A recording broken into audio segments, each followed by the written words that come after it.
The Lord of Mages, I ruined the tech tree. This video is purely for entertainment and does not infringe on copyrights or laws. The rights to the novel and image belong to the original author. We do not claim ownership. Don't like waiting and want to listen to this fanfic in full now? Subscribe to our Patreon, where you'll find the best fanfics. Chapter 26, Recruiting the Laprooks. Antolia, Thorn Territory Castle. Juan is back. Hearing the news brought by Todd, Leon couldn't help but feel particularly surprised. It took only 3 to 5 days from sending off the Laprook messenger to Juan's return. After deducting the time for the round trip, the time left for the mountain people to discuss and make decisions was very limited. It seems that the mountain people are really running out of food. Otherwise, they would never risk being blackmailed by us and come back so quickly. Sitting next to Leon, the steward of the Thorn Territory, Aaron, analyzed this. It's good to be in a hurry. As long as the mountain people are really short of food, then the benefits that the Ximena family can get will naturally increase. Leon chuckled. Thinking of this, Leon looked at Todd not far away. Who else did one bring? There is also Andrew from last time, and an old man who looks very old. According to Juan, that person should be a priest of the Laprook people. Priest. Hearing this, Leon couldn't help but be shocked. Priests and mages are nothing more than two different names for the same profession by the descendants of the ancestors and the Andal Kingdom. According to the information revealed by Andrew during the interrogation, the priests of the Laprooks should be the actual leaders and decision-makers of the entire tribe. This is only the second contact, and the priests came in person, which is enough to show that the mountain people attached great importance to this meeting. In addition, the priests of the Laprooks want to meet with the Viscount alone. Todd added immediately. Okay. Leon nodded without hesitation. There is no doubt that this is because the letter he sent worked. And this just shows that the Laprooks, at least the priests of the Laprooks, have a certain understanding of the land and past history on the other side of the mountains. Otherwise, the place names such as Asgard and Arlen mentioned in the letter would most likely be regarded as the soliloquy of a mad lord. Viscount. Aaron's eyes were slightly worried. Just as he was about to persuade, he heard that his lord had already made arrangements. In that case, let's arrange a dinner tonight, and I will personally entertain this priest who has come from afar. Leon made a decision immediately. Yes. Everyone present said yes. Although Aaron was a little worried, he could only ask Todd to send more people around the castle. In his opinion, the mountain people who have been passed down from generation to generation in the mountains of Antolia must not be easy to deal with, and it is possible that they have some hidden tricks. However, this time, Aaron was obviously overthinking. As night fell, the bright moonlight covered the Thorn Territory with a hazy veil. Leon finally met the priest of the Laprook people in the banquet hall. Compared with those mountain people who seemed to have strong limbs and simple minds, the priest in front of him looked more like an elderly and knowledgeable wise man. Respected Viscount Antolia. Although he was quite old, the priest in front of him still gave Leon a respect that was completely beyond the standard. You are too polite. Leon did not dare to let the old man, who is already over 70 years old, salute him.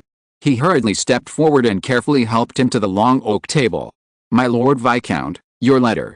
The priest asked anxiously before he had time to sit down. At this moment, the priest of the Laprook people, Ferret, had only one question in his mind, that is, whether the words written by Leon in the letter were true or false. As for the rich food on the table and the luxurious decorations around, even if the priest's stomach was already empty, these were still insignificant in his heart. No hurry, no hurry. Leon waved his hands repeatedly, and then personally poured the best wine of Antolia for the priest. Due to the location of Antolia, this is already the best food in this land. Leon said with a smile, but his next sentence made the priest sitting on the other side of the long table shudder. As for what is written in the letter, it is not a condition specifically set for the Laprooks, nor is it an excuse to invite you to come in person, but the future plan of the Thorn Territory. What do you mean? The priest was stunned for a moment, and then asked hurriedly.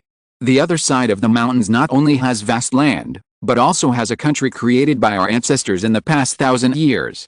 Therefore, in my opinion, the future of Antolia does not lie in the Andal Kingdom, but on the other side of the mountains. No matter what decision the Laprooks make, it will not affect the future plan of the Thorn Territory. How do you know this? Am I a time traveler? Have a golden finger? Of course not. Fortunately, Leon had already prepared a plan in his mind, and he said in a deep voice, My father, Arthur Ximena, once told me about the past of the ancestors and the glory of Asgard. Due to the long time, the Ximena family has long lost its connection with Asgard, but the family's secret library still retains books from thousands of years ago. That's why, when I saw the totem on Andrew, I realized that the heritage of the Laprix has not been cut off either. Leon's explanation was not perfect, but it made sense. After all, this is a history of thousands of years. Even the Laprix themselves may not know it clearly. Asgard.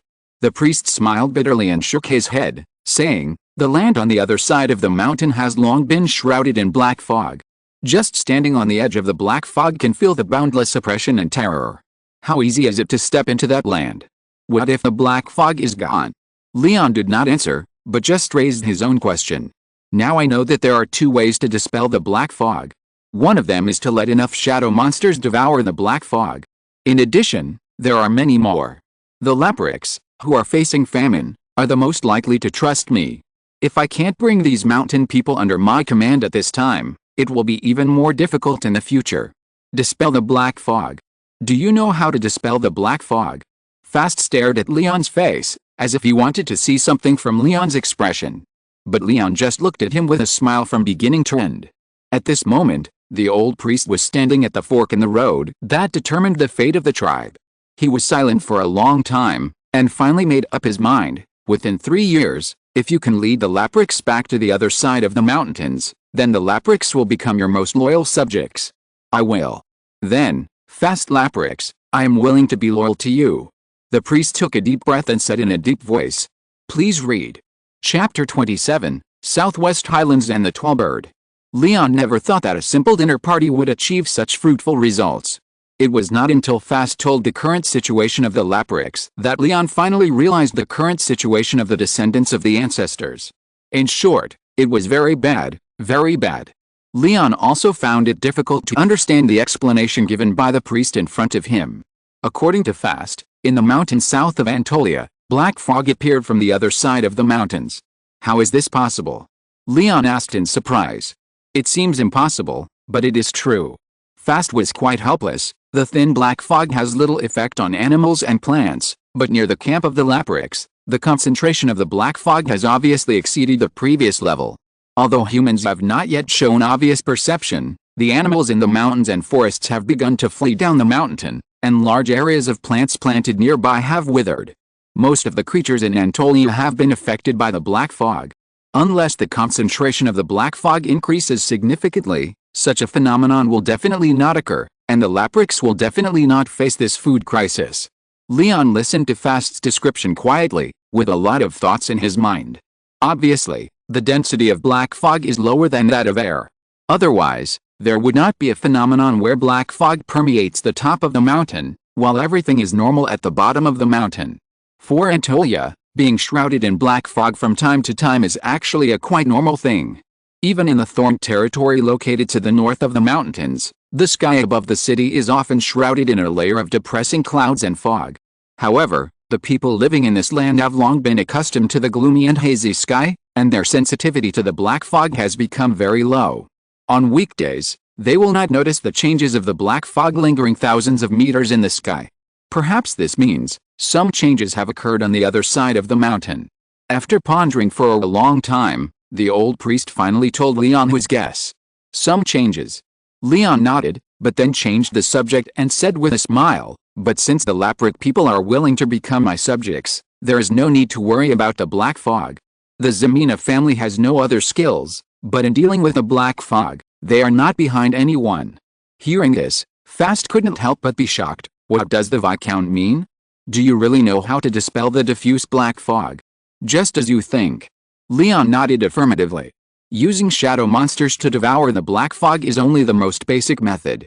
A more efficient method is to create a batch of shadow manipulators. This is the information Leon got from the ancient archives. The only problem is that Leon doesn't have enough materials to build this kind of machine. But so what?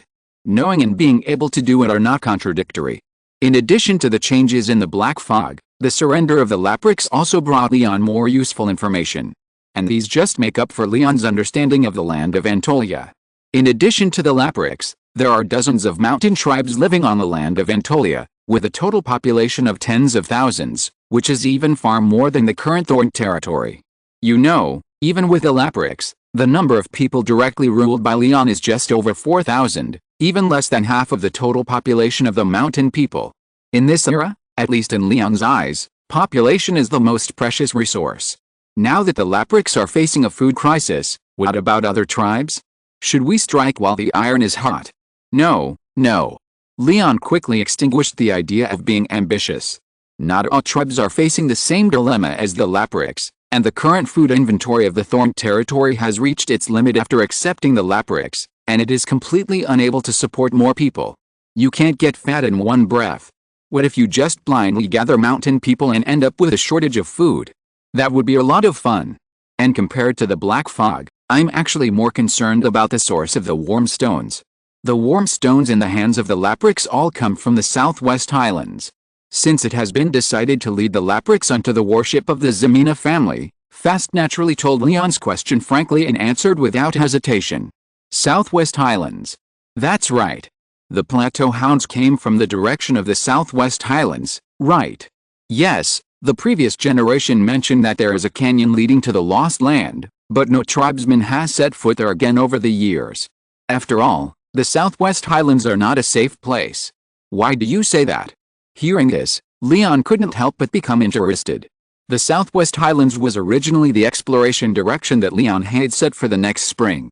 And it was obvious that the priest in front of him seemed to know a lot about that highland, otherwise he would not have given such an evaluation. Since the warm stone that he had seen before was also mined from the Southwest Highlands, the exploration of that land should be put on the agenda. The tall-legged strange bird. Fast explained, a unique creature similar to the plateau hound. They live in that land all year round. Although they can't fly, they can take a person's life with one beak. They are quite dangerous. It is precisely because of the tall-legged strange bird that we don't have many warm stones. We can only mine them when those strange birds are hibernating. However, winter is the time when the plateau hounds migrate in groups. There are no strange birds but moorhounds. It is naturally extremely dangerous. As for why the plateau hounds don't attack the mountain people, before León asked, Fast said simply, there is a stone tablet left by their ancestors in the Lapric people's camp. The birds and beasts contaminated with black fog dare not approach it, so there is no need to worry about the invasion of plateau hounds. Stone tablet. A stone tablet with different runes engraved on it. León seemed to remember something and asked quickly. Seeing this, the old priest nodded repeatedly. Does the Viscount know the origin of the stone tablet? It's funny to say that although the Lapric people regard the stone tablet as a treasure, the history of the stone tablet has long been turned into dust after thousands of years of history. What remains are only a few words passed down by successive priests. I've heard of it, but I've never seen it. León evaded. If he guessed correctly, the so-called stone tablet was probably the stone tablet with the earliest ancient magic words recorded in the ancient archives. Note, Chapter 14, after all. The function described by Fast before is quite similar to the original use of the stone tablet. If you're listening to this novel on a channel other than Fanfic World, it means they downloaded and uploaded it without effort. We cordially invite you to visit our channel, Mundo Fanfic Novelis. There you'll find the original version of this story and you can explore many other novels of various genres. We're waiting for you to immerse yourself in a world of incredible novels. Chapter 28, Renovation Plan of the Old House in Thorn Ridge. It smells so good. Andrew licked the corner of his shiny mouth and couldn't help sighing. Under León's order, the people prepared the first big pot meal since the winter for the newly arrived Lapric people. There was not only bread, but also stew. Although the bread was black and hard, and the stew was full of fishy smell, it was good enough. For Andrew, this was the most filling meal he had eaten since the beginning of winter, and he was even a little full. As for what he said before in front of León, such as that he would never become a resident of the Ximena family, he had already forgotten it. It's enough to fill your stomach. Who cares about those messes? What does the me of yesterday have to do with the me of today? After all, although the environment of the Thorn territory can only be regarded as a remote place compared to the inland of the Andal Kingdom, it is obviously much better than the previous camp of the Lapric people. Not only him, but most of the other mountain people are the same. Although at the beginning, they still felt a little alienated from living under someone else's roof, but as long as they looked at their own priests, their mood would instantly calm down. After deciding to be loyal to the Ximena family, Fast, as a priest, was almost always with a steward named Aaron, saying that he was studying the future development plan of Anatolia, but the whole person looked a lot more energetic, as if he had a second spring. As for what he had studied, it was unclear. Originally, León planned to let the mountain people continue to live in the camp that was previously located in the mountains, but after carefully counting the loss of food on the road and the problems that might be encountered during transportation, León simply let them live in the city of Thorn territory. However, the arrival of thousands of Labrics also made the entire city of Thorn territory instantly full. The military camp in the city was temporarily converted into a shelter for mountain people, and it was not easy to stuff thousands of people into the city. However, too many people are prone to problems. Especially since it was winter, the people of Thorn territory were almost all gathered in the small city. Suddenly, thousands of Labrics squeezed in, which inevitably led to some conflicts. There was even a high probability that they would have a similar idea: "You stinky outsider, come to our Thorn territory to beg for food." Therefore, León simply started the renovation plan of old houses in Thorn territory in advance. The so-called renovation of old houses, to put it bluntly, is a large-scale demolition and replanning of the areas in Thorn territory. León wanted to leave this work until the beginning of next spring, but the arrival of the Labrics made León change his mind. You can't let the Labrics eat white rice all day, right? Let the people work. Let those energetic men exhaust their physical strength and energy in the work. Only then will they not have the mind to think about other things, and can they promote the integration of Labrics and the natives of Thorn territory faster, and let the people accept these mountain people who have never had any intersection before faster. So, León specially summoned all the important retainers in the Thorn territory and solemnly announced this important decision. "I think it is feasible to replan the city." After thinking for a moment, Aaron expressed his support for his lord's decision, but also pointed out the possible problems. However, how to change it and what needs to be changed. I wonder if the Viscount has any ideas. Hearing this, León immediately ordered the waiter to take out the Thorn territory map that had been prepared long ago. To be precise, I plan to renovate and rebuild all the buildings in this city. Although Aaron had expected it in his heart, he did not expect his lord to be so generous. After these years of development, the cities in the Thorn territory have become more and more crowded. Although a large number of wooden houses look strong, they are actually extremely fragile. León's words are not without basis. When fighting against a plateau hound a few days ago, a plateau hound climbed over the city wall and stepped onto the roof of a house in the city. As the house structure was too sloppy, it caused the house to collapse, crushing many people to death. But if all the houses in the city are renovated according to the Viscount's request, I'm afraid that the city of Thorn territory can't accommodate so many people. Aaron put forward his own point of view. Today's city is actually more like a military fortress centered on the Lord's castle. The reason why so many people are squeezed out is entirely because of the danger outside the city and the hardship of the cold winter. It is really common for 3 or 5 people to share a house. So I plan to build a new city on the other side of the White Blade River in the next 5 years. León finally said the idea that had been brewing in his mind for a long time. Today's Thorn territory is located on the north bank of the White Blade River. Although this geographical location means that there is no need to cross the river during the transportation of grain, it also causes the Ximena family to neglect the management of the area on the south bank of the White Blade River. This area is not like before León traveled through time. Although it is only the width of a river, the wide White Blade River is like a natural moat, which seriously affects the control of the Ximena family over the southern part of Anatolia. To travel back and forth between the two sides of the river, all they can rely on are a few dilapidated ferries. This is obviously not conducive to the future development of Anatolia. And to realize the idea of actually controlling the entire Anatolia region and bringing the southwest highlands and the mountains in the south under the rule of the Ximena family, a few small boats are obviously not enough. So, since the city is always going to expand, let's just do it in one step and let the city span both sides of the White Blade River. To put it bluntly, León not only wants to build a new city, but also wants to build roads and bridges in the future. This will be a huge project, Aaron said with some difficulty. So we have to start now, León said firmly in the face of everyone's eyes. As you wish, Aaron answered seriously. According to León's idea, the old city will be divided into 4 different areas, namely the residential area, the workshop area, The barracks area and the core area centered on the Lord's castle. And this project obviously cannot be completed in one go. What needs to be done this winter is to complete the renovation of the workshop area and the residential area of the Lord. It is not necessary to build a good house. As long as it is strong and durable, it will be considered a success. As for the rest, the most important thing is to renovate the roads and accommodation environment in the city. The current Thorn territory is like most cities in the Andal Kingdom. Just a few steps from the city will be a pool of mud under your feet.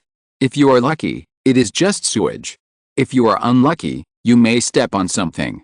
It has always been like this, so is it right?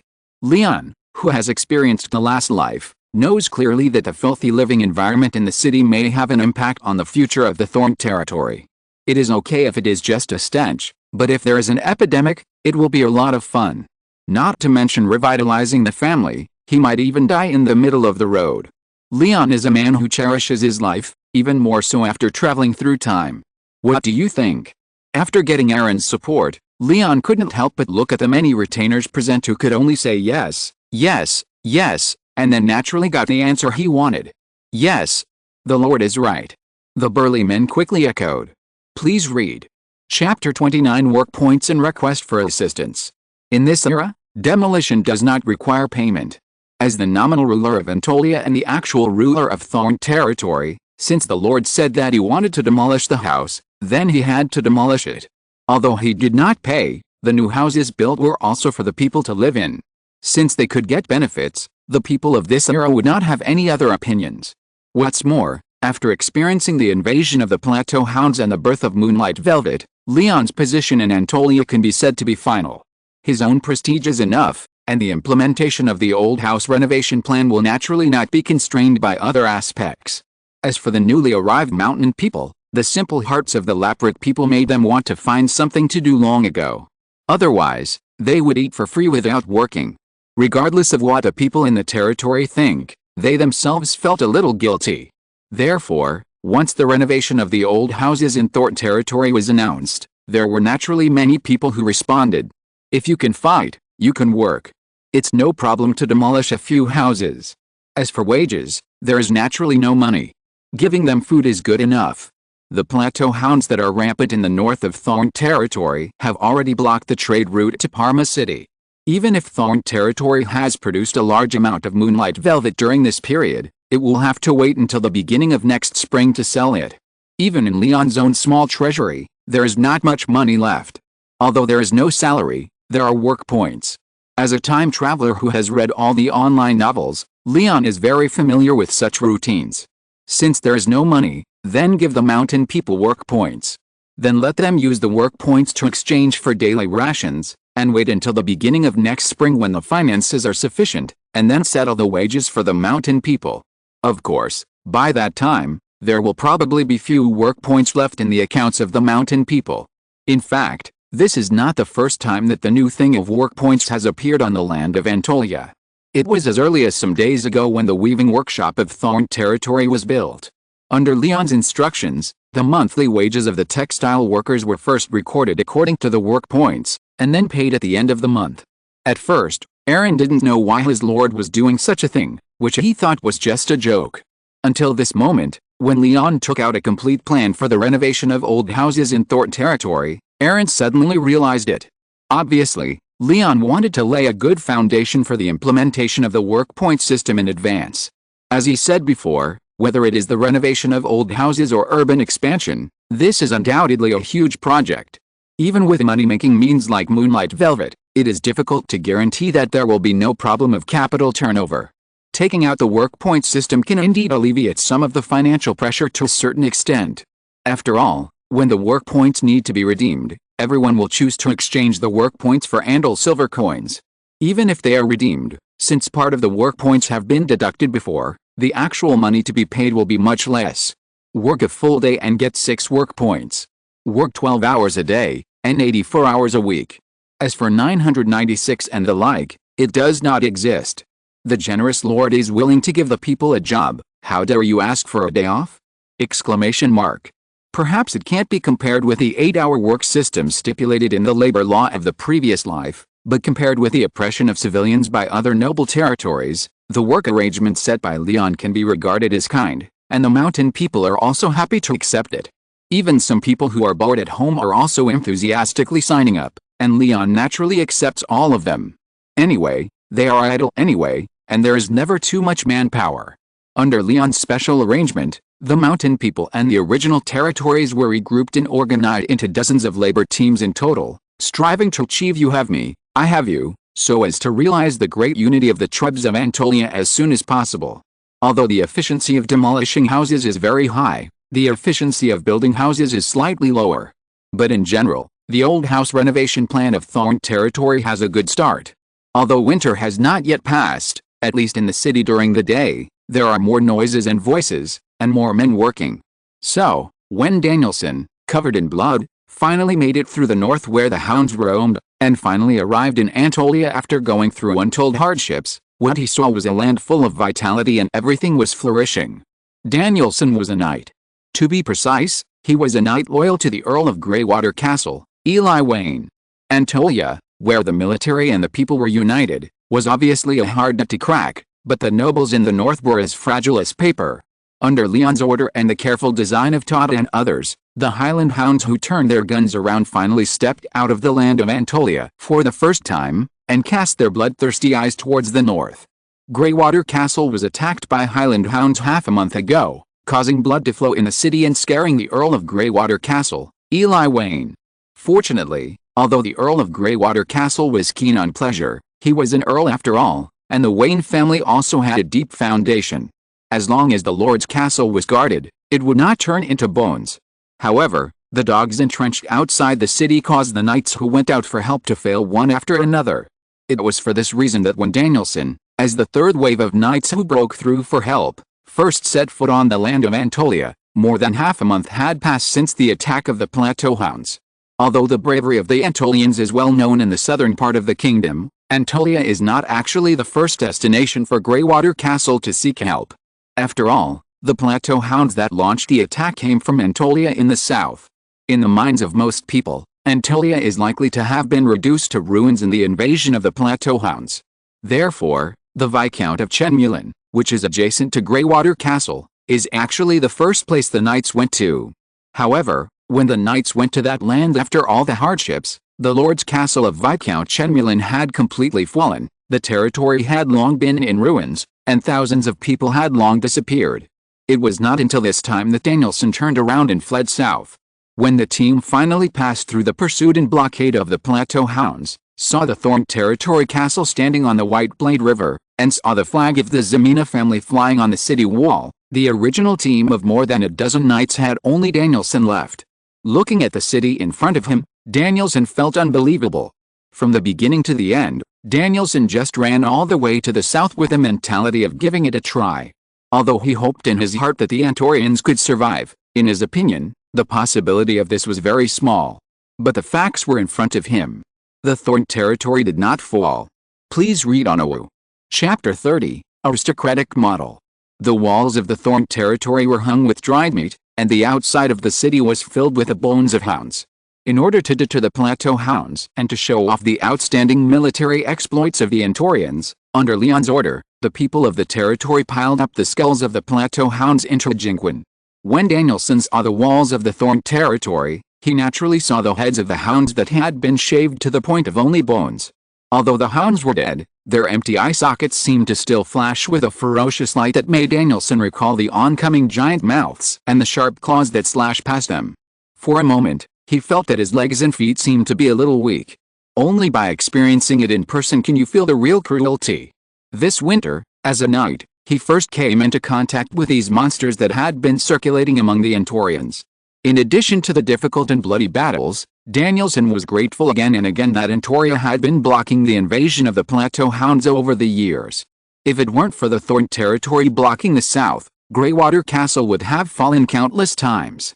The scene before his eyes made him realize the bravery of the Antorians. He didn't know how the Antorians stopped those ferocious hounds, but the fact was that the walls of the Thorn territory were still standing, while Greywater Castle in the north was on the verge of collapse. Was it just because of the bravery of the Antorians? Danielson didn't have time to think about it. At this time, He just wanted to enter the city as soon as possible to ask for help from the Ximena family. Passing through the thick city wall, he saw a huge construction site. Driven by the Thorn Territory's old house renovation plan, the city of Thorn Territory was bustling. One construction team after another was spread across every corner of the city. Some of them were demolishing houses in the city, and some were building new houses under the command of dwarf craftsmen. Why, the Antorians seemed to be completely unaffected by the Highland Hounds. Except for the dried blood outside the city and the shocking Jingwin, there is no trace of grief and sorrow on the land of Antolia. With a heart full of doubts, Danielson stood in front of the gate of the Lord's castle. Danielson, the Knight of Greywater Castle, is ordered by the Earl of Greywater Castle, Eli Wayne, to meet with León Ximena, the Viscount of Antolia. Danielson said. León has been very busy recently. Or rather, the entire Thorn Territory has been very busy recently. The Thorn Territory Old House renovation plan was proposed by León, but as the Lord, he was only the one responsible for making the final decision, and the specific implementation depended on Aaron and others. But León was not idle during this time, he was busy with a thermometer. In his opinion, the role of scientific instruments and the encyclopedia of everything is not much different. If you want to kill the enemy, you must first understand the enemy. So after that fierce battle, León quickly stuffed the chopped-up plateau hound into the scientific instrument. The blood of the plateau hound just perfectly implements the natural principle of thermal expansion and contraction. Not only will it expand and contract with changes in temperature, but it will also show different colors with changes in seasons. Spring is green, summer's blue, autumn is yellow, and winter is red. This thing is a rough wilderness version of the agricultural production solar term table. And unlike mercury, the blood of the plateau hound is non-toxic.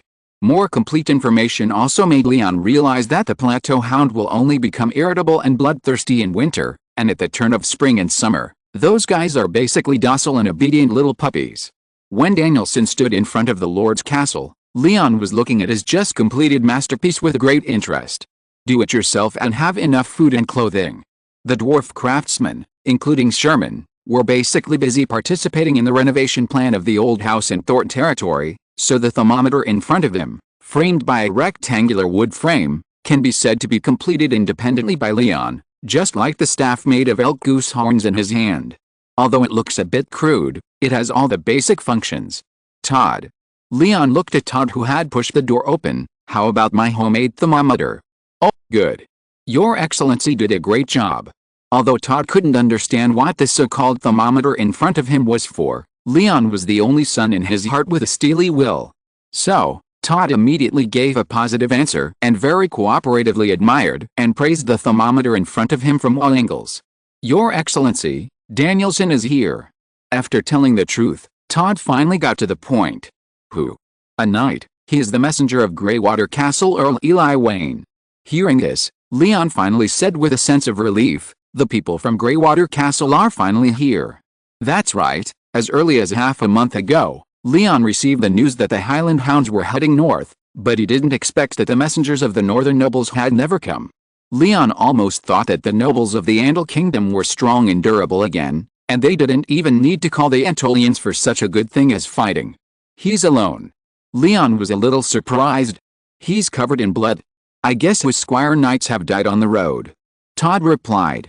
In that case, let's meet this envoy from Greywater Castle. My Lord Viscount. Just as León was about to step out of the door, Todd suddenly pulled León's sleeve nervously. They probably don't know that we led the plateau hounds there, right? What are you afraid of?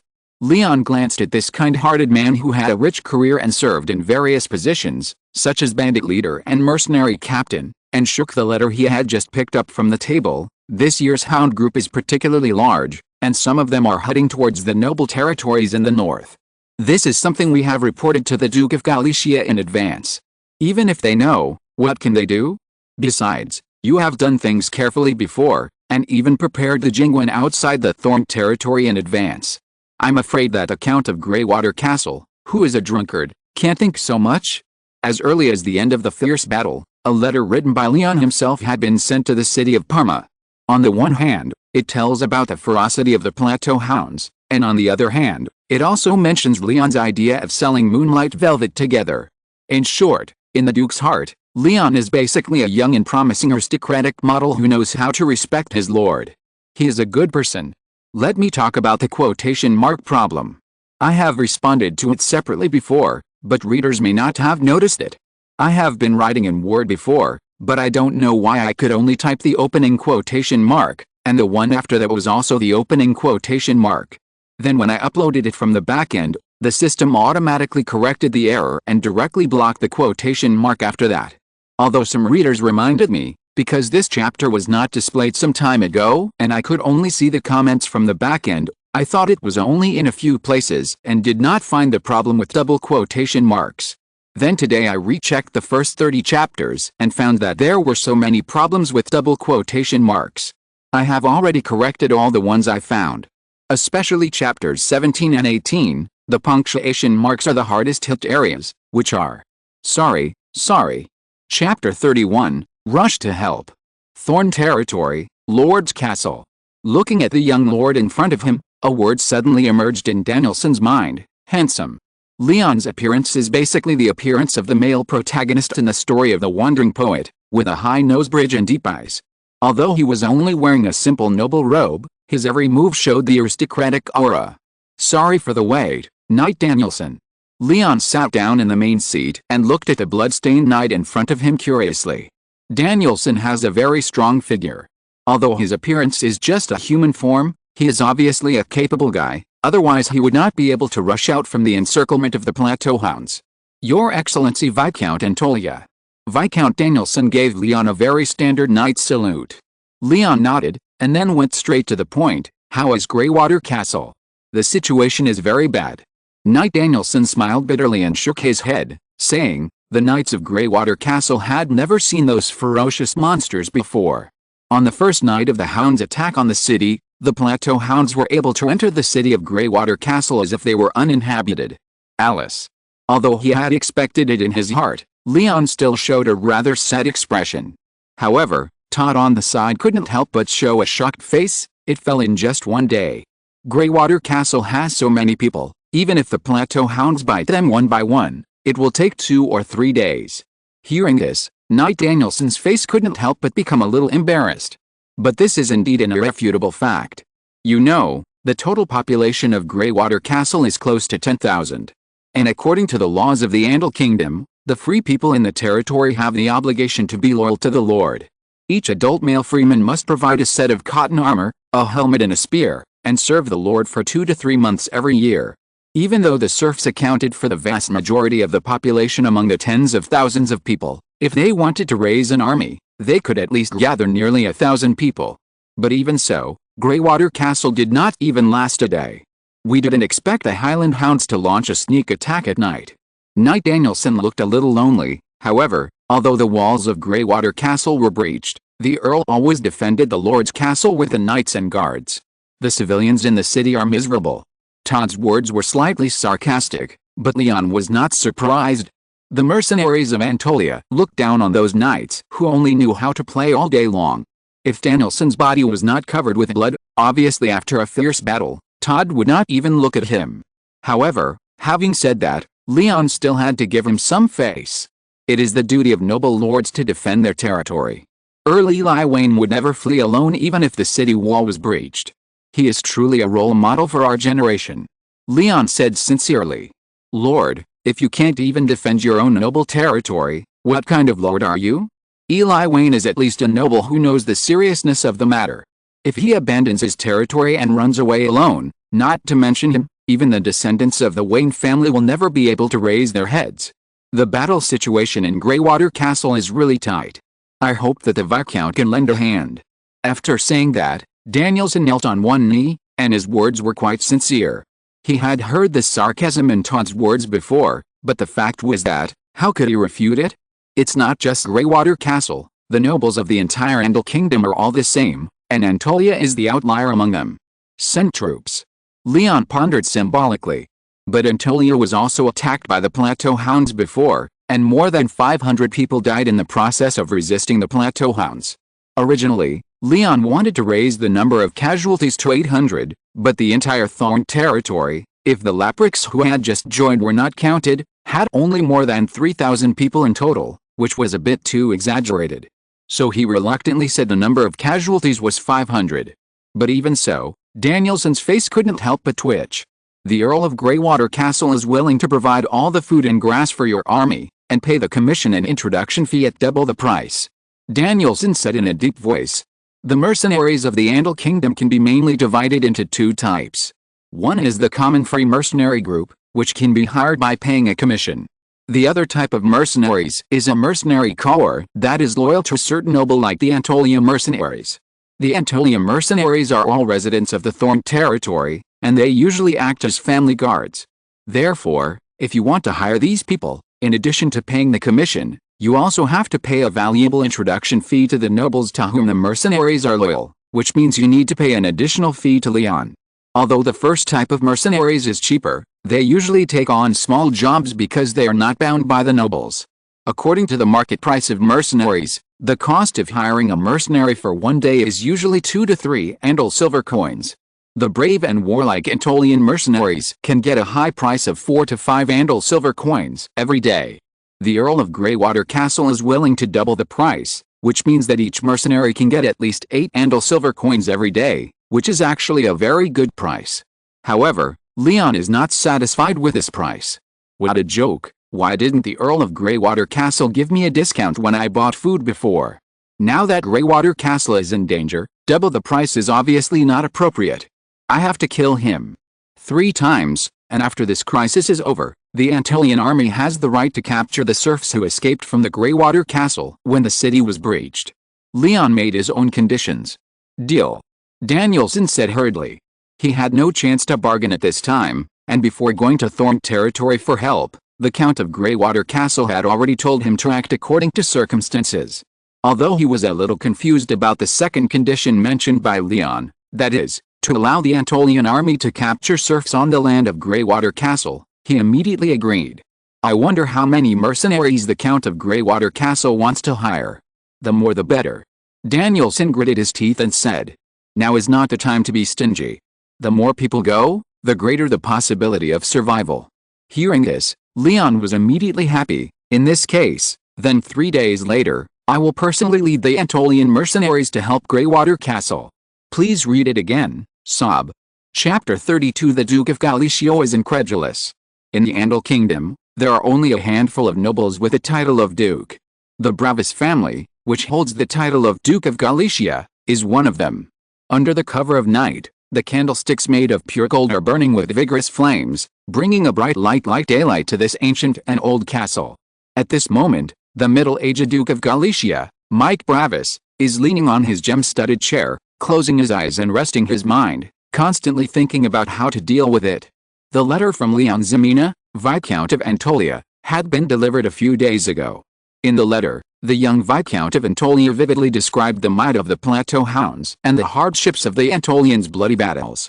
At first, the Duke did not care about it. In his opinion, this was just a panic of a young man who had just come to power and faced a hound attack on the city, and it was just a manifestation of the incompetence of the young man named León Ximena. After so many years, it was a little difficult, but didn't the Ximena family survive?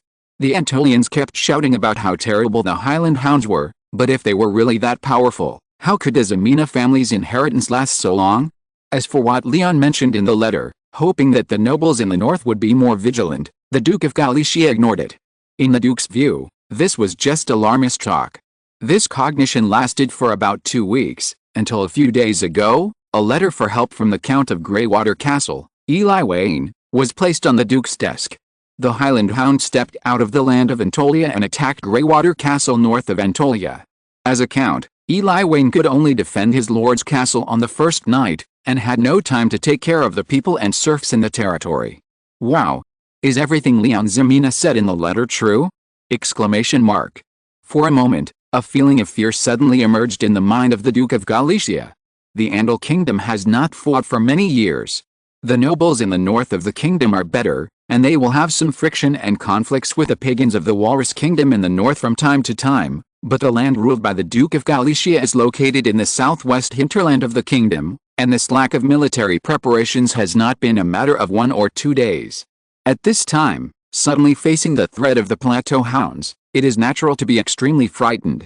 And according to the Earl of Greywater Castle, the sunken wood forest adjacent to Greywater Castle has long been occupied by the Plateau Hounds, and even the Viscount of the sunken wood forest has disappeared, and it is likely that he died in the attack of the Plateau Hounds. What is Viscount Antolia doing? How did he let the Plateau Hounds out? The Duke suddenly stood up from his seat and couldn't help cursing. Although he knew in his heart that León had tried his best to stop it and the Antolians had suffered heavy casualties, he still wanted to relieve his annoyance by cursing. "Father, calm down." On the side, the Duke's only son Dale hurriedly comforted him. "The Bravis family has abundant food and strong military resources. You have hundreds of brave and skilled knights under your command. Even if the Plateau Hounds go all the way north, they will definitely not pose a threat to the city of Parma. Besides, didn't Viscount Antolia mention in the letter that the Plateau Hounds can only throw Greywater Castle to the limit, and those terrible monsters will never go all the way north?" Hearing this, the Duke of Galicia calmed down a little. But he didn't seem to realize that he didn't want to believe Leon's words about the cruelty and bloodthirstiness of the Plateau Hounds, but was willing to believe that the migrating hounds would not pose a threat to the Bravis family. It was really a double standard. León Ximena has tried his best. Finally, Galicia sighed. As for how much of it is sincere and how much is due to Viscount Antolia's proposal to sell Moonlight Velvet with the Duke, it depends on one's own opinion. Dale. Yes. The Duke's only son Dale responded quickly. "Tomorrow, gather the knights and militia in the territory and be ready to support the Earl of Greywater Castle at any time." The Duke said in a deep voice. "León can ask for money to send troops, because there is no loyalty relationship between the Earl of Greywater Castle and the Viscount of Antolia, and they are just adjacent fiefs. But as a duke, as the largest noble in the southwest of the kingdom, the Duke of Galicia is the lord to whom all the nobles in the southwest of the kingdom are loyal, so he naturally has to bear his own obligations. Because whether it is Viscount León Ximena of Antolia or Count Eli Wayne of Greywater Castle, they have to pay a vassal tax to the Duke of Galicia every year. Although it is not much, the loyalty relationship that is set in stone makes the Duke absolutely unable to sit idly by. And in all these years, the reason why the Duke has never sent troops when Antolia is threatened is because Leon's father, the previous generation of Viscount Antolia, reached an agreement with the Duke of Galicia. There is no need for the Duke to send troops, in exchange for the Bravis family to provide weapons and iron to the mercenaries of Antolia every year. After all, the Antolians have always been quite aware of the strength of the armies of other noble lords, and coming to support them is a bit of a big deal. Instead of sending people to Antolia to die, it is better to provide Antolia with some practical help. In addition, write a letter to León Ximena, the Viscount of Antolia, and ask him to send troops to provide assistance to Greywater Castle. Understood. Wait. Just as Dale was about to turn around and leave, the Duke added, "Let León do his best. First, ensure the production of Moonlight Velvet. After this matter is over, invite him to Parma City." Dale was stunned for a moment, and then said, "Okay." After dealing with a series of things, the Duke of Galicia dragged his tired body back to the room. But before resting, he couldn't help but open the wardrobe in the room and slide his fingers over the noble robe woven with moonlight velvet. The Duke liked the moonlight velvet very much. He didn't understand why the Antolians could weave such silk, but he knew that the sale of moonlight velvet would bring Antolia a huge amount of money. Fortunately, Antolia's food supply was in his hands. The constant invasion of the Plateau Hounds and the wild people living on that land could also weaken and check the strength of the Ximena family. Otherwise, Antolia, who had money, food and fighting skills, would inevitably become the vassal with the greatest threat to the Bravis family in this land. León Ximena. Lying on the bed, the Duke silently recited this slightly unfamiliar name and finally fell asleep. Chapter 33. He actually gave money to the untouchables. Danielson stayed in the Thorn territory because León promised to send troops 3 days later. Don't think this time is long. In this era, 3 days can actually be considered fast. For most nobles of this era, after deciding to go to war, they usually have to go through many steps. First, they have to inform their vassals, then summon the militia in the territory, then gather from a certain location, and then. The whole process is quite long, and the nobles have become accustomed to such efficiency. So, since Danielson himself is not qualified to urge, he simply took advantage of the time to recuperate and wandered around the city of Thorn territory. This city looks far less tall than Greywater Castle, let alone Greywater Castle, but it is incomprehensible that it survived the invasion of the Plateau Hounds. What Danielson didn't expect was that even though the poverty of Anatolia was known to the world, the people living in this land seemed to live better than Greywater Castle. Even after experiencing a difficult battle, they could still arrange for the people to work in winter. As for the people working on the construction site, there was no trace of sadness or fatigue on their faces, and some of them even had smiles on their faces. Danielson couldn't figure out why this happened, so he stopped a passing serf and asked him, and then he found out that the young lord named Leon actually gave people work points. Danielson didn't know what work points were, but according to his understanding, it should be something similar to Andal silver coins. You can actually pay people for working? Exclamation mark. What a prodigal son. Could it be that because he sold some moonlight velvet, he felt that he had enough money, so he started to mess around?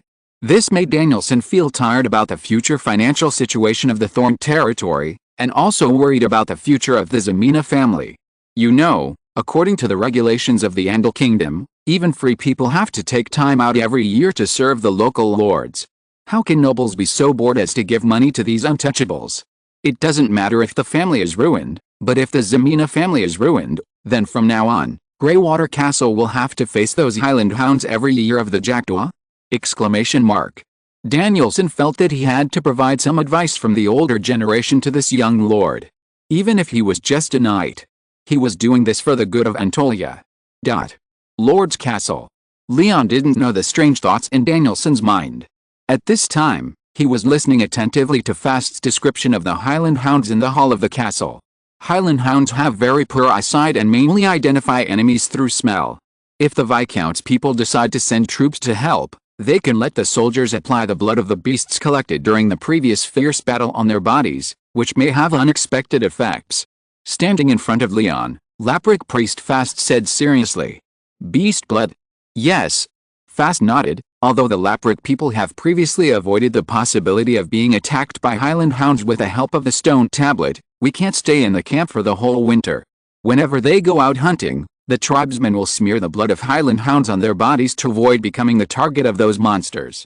Since the blood of Highland Hounds also has the effect of strengthening the body, and Leon also needs beast blood as a raw material when making thermometers, the soldiers had already collected the beast blood when cleaning the battlefield.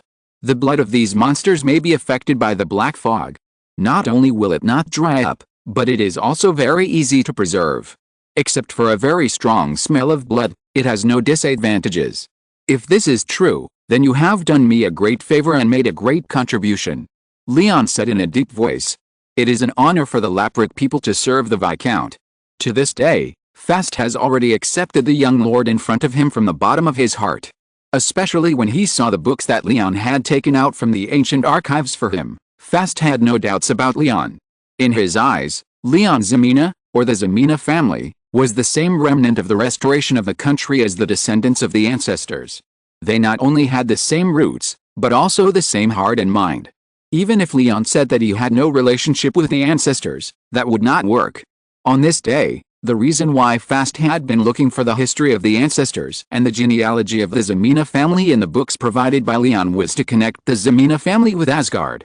Even if it was a fabrication, he was determined to make up a history for the Ximena family that was glorious and heavy enough, so that it would be a natural thing for the Laprics to regard Leon as a lord.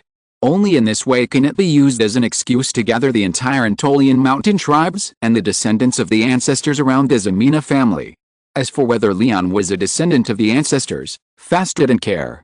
Or rather, he was not qualified to care.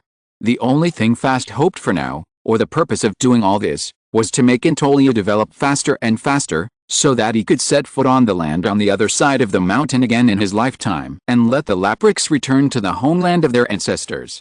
The Viscount is going north to quell the rebellion this time, and he hopes that the Laprics can go with the army. Perhaps in fighting the army, the Laprics can hardly compete with those experienced mercenaries, but in fighting against wild beasts and monsters like Plateau Hounds, the warriors of Laprics are not inferior to anyone. Fast said very firmly. In his opinion, although the mountain people have now participated in the renovation plan of the old houses in the Thorn territory and have become one with the people of the Thorn territory, they have never fought with the mercenaries under Leon. Only by facing the common enemy can the Laprics be better integrated into the Thorn territory, so that some people will not gossip behind their backs. I think the same. Leon said with a smile, but how many young and strong people in the Laprik tribe are able to fight? Hearing this, Fast quickly replied, all Laprik people, regardless of gender, age or youth, are soldiers. Anyone over the age of 8 can go to war with the army. The difficult environment in the mountains has tempered the heroic and fearless spirit of the Laprik people. Like the Antolians, they are never afraid of death, let alone war. This. Leon was stunned for a moment, then smiled bitterly and said, it won't take that many, 200 people will be enough. In that case, I'll go and count the manpower now. As soon as Fast finished speaking, he hurried away, as if he was afraid that Leon would change his mind at the last minute, which made him a little embarrassed for a while. Master Lai went north to quell the rebellion, and he needed enough follow-up reading to boost morale. I hope you all will support. Chapter 34, Going North to Quell the Rebellion. Leon felt that it was necessary to make changes. In his opinion, Antolia has always been in a state of wild growth. Take Todd as an example. He was still commanding the Viscount Guard a few days ago, and he went to the mercenaries to chat and gossip these 2 days. Tomorrow, he might have to supervise the training of the militia, and the main focus is on wandering around. Therefore, Leon wanted to take advantage of this opportunity to go north to quell the rebellion. First, arrange the organization of the army, at least to make it small but complete.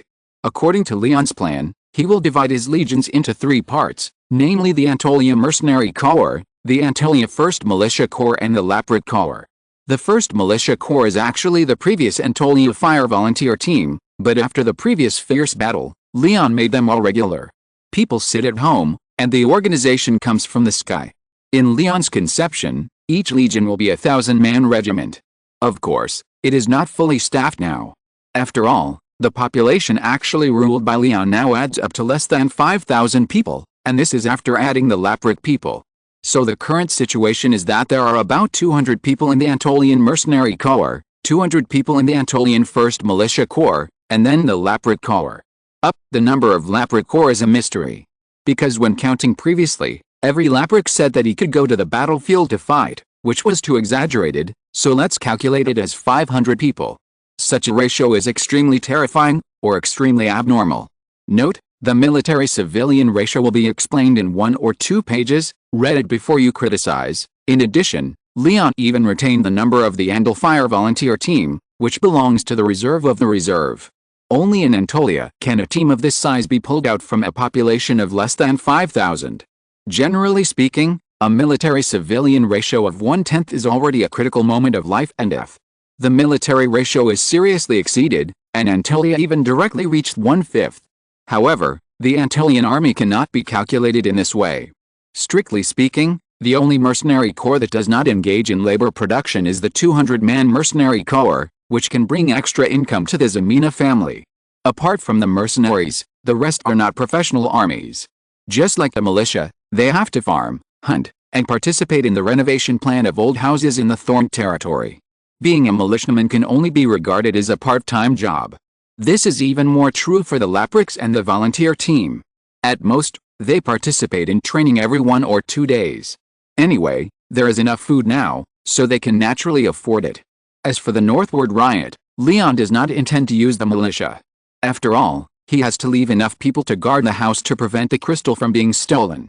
Therefore, 200 Antolian mercenaries and 200 Lapriks warriors are the composition of the army going north this time. As for Leon leading the army personally, this is not a whim of his, but because after this battle, he will also go to Parma City. After all, he was a vassal of the Duke of Galicia, so it was necessary to have some offline contact. After all, there was still the business of Moonlight Velvet to discuss, which was the cash cow of Antolia. Soon, the 3-day deadline was up, and Aaron sent the Viscount off to the battlefield outside the city. Todd led the troops, and Aaron guarded the house. This was basically the standard configuration of Antolia mercenaries when they went out. The only difference was that this time, Leon also went to the battle in person. Looking at the team of more than 400 people, Knight Danielson, who came for help, burst into tears. He knew very well what had happened in the Thorn territory before. The dried meat hanging on the city wall and the bones piled up outside the city were the ironclad evidence of the bloody battle experienced by the Antolians. But even so, Leon still put aside the past grudges, did not fear casualties, and forcibly gathered 400 soldiers. This intention was really touching. 400 soldiers, 12 Andal silver coins per person per day, plus the introduction fee, travel expenses, etc., a total of 2,040 escudos. Plus, there will inevitably be casualties after the battle, so let's just round it up to an integer. It's not too much to ask you for 2,500 gold coins, right? Leon waved the receipt in his hand. Don't forget to pay. In an instant, the face of the originally touched Knight Danielson suddenly turned black, and he had to bite the bullet and said, okay. He really didn't expect that after the bloody battle, Antolia could still piece together a team of 400 people, so he said the more the better, and agreed to Leon's price of 3 times the commission. If he had known that there would be 400 soldiers, he would never agree to pay the commission at 3 times the price. Don't feel bad. This is a matter related to the life and death of the Earl, and this money is worth spending. Leon comforted with concern. The Viscount knows how to do business. Danielson had no choice but to say yes, but then he changed the subject and said what he had been holding back for a long time. However, if the Viscount continues to pay the untouchables like he does now, I'm afraid no matter how many gold coins he has, it won't be enough to spend. Danielson didn't really care about the Thorn territory. He only cared whether Antolia could serve as a shield for Greywater Castle for a long time and block the invasion of the Plateau Hounds, or in other words, whether it could share some of the pressure on Greywater Castle in the future. Not paying the people in the territory, but still wanting them to work hard? Although Leon knew the conventions of this era, he still tried not to show a look like he was looking at a fool, and replied in agreement, yes, you are right. I didn't think about this matter carefully enough. Of course he knew that the people in the territory would obey orders even if the work points were not calculated, but was Leon short of money? Well, Leon was short of money, but he valued efficiency more. It usually takes 2.5 days to get from Thornton territory to Greywater Castle, and casual chats are just a little embellishment in the boring march. The team of 400 people went north along the road, and they looked very energetic from a distance. Although they did not have the strict formation of the Antolian militia, they could be regarded as a good fighting army in any aspect. After all, they were Antolian mercenaries who never missed any war. Even the Lapric warriors who went out with the army for the first time were brave and good at fighting, and they had never lacked experience in fighting wild beasts. Danielson didn't know how long his Earl could hold on. But he believed that as long as the Knights of Greywater Castle could hold on to the Lord Earl's castle, then when the reinforcements arrived, they would definitely be able to deal with the current crisis of Greywater Castle. When the reinforcements from Antolia passed through the dense forest and stepped onto the plain, the walls of Greywater Castle were already in sight not far away. If you're listening to this novel on a channel other than Fanfic World, it means they downloaded and uploaded it without effort. We cordially invite you to visit our channel, Mundo Fanfic Novelis. There you'll find the original version of this story, and you can explore many other novels of various genres. We're waiting for you to immerse yourself in a world of incredible novels. Chapter 35, The Antolians Are So Terrifying. Count Eli Wayne of Greywater Castle felt panicked. Or rather, he had been panicked all this time, and even sleeping had become a luxury for him. The attacks of the Highland Hounds were day and night. Since Greywater Castle had not made any war preparations before, not only the main gate of the castle, but also the windows and terraces of the castle could become breakthrough points for the Highland Hounds to attack, allowing those ferocious monsters to appear anywhere in the castle at any time. Fortunately, the guards were brave enough and the castle was strong enough, which allowed Eli Wayne to shrink in the castle and survive. But in the past half-month, the knights and guards familiar to him were dying one after another. He thought that reinforcements from nearby territories would arrive soon, but now, he didn't even see a shadow of reinforcements, so that the fat Earl didn't even have the mood to eat. And now, even the Lord's castle, which seemed indestructible, seemed to be in danger. In fact, Eli Wayne really wanted to run away, but if he ran away, not only would the Wayne family never be able to raise their heads again, but even the title of Earl of Greywater Castle would probably be gone.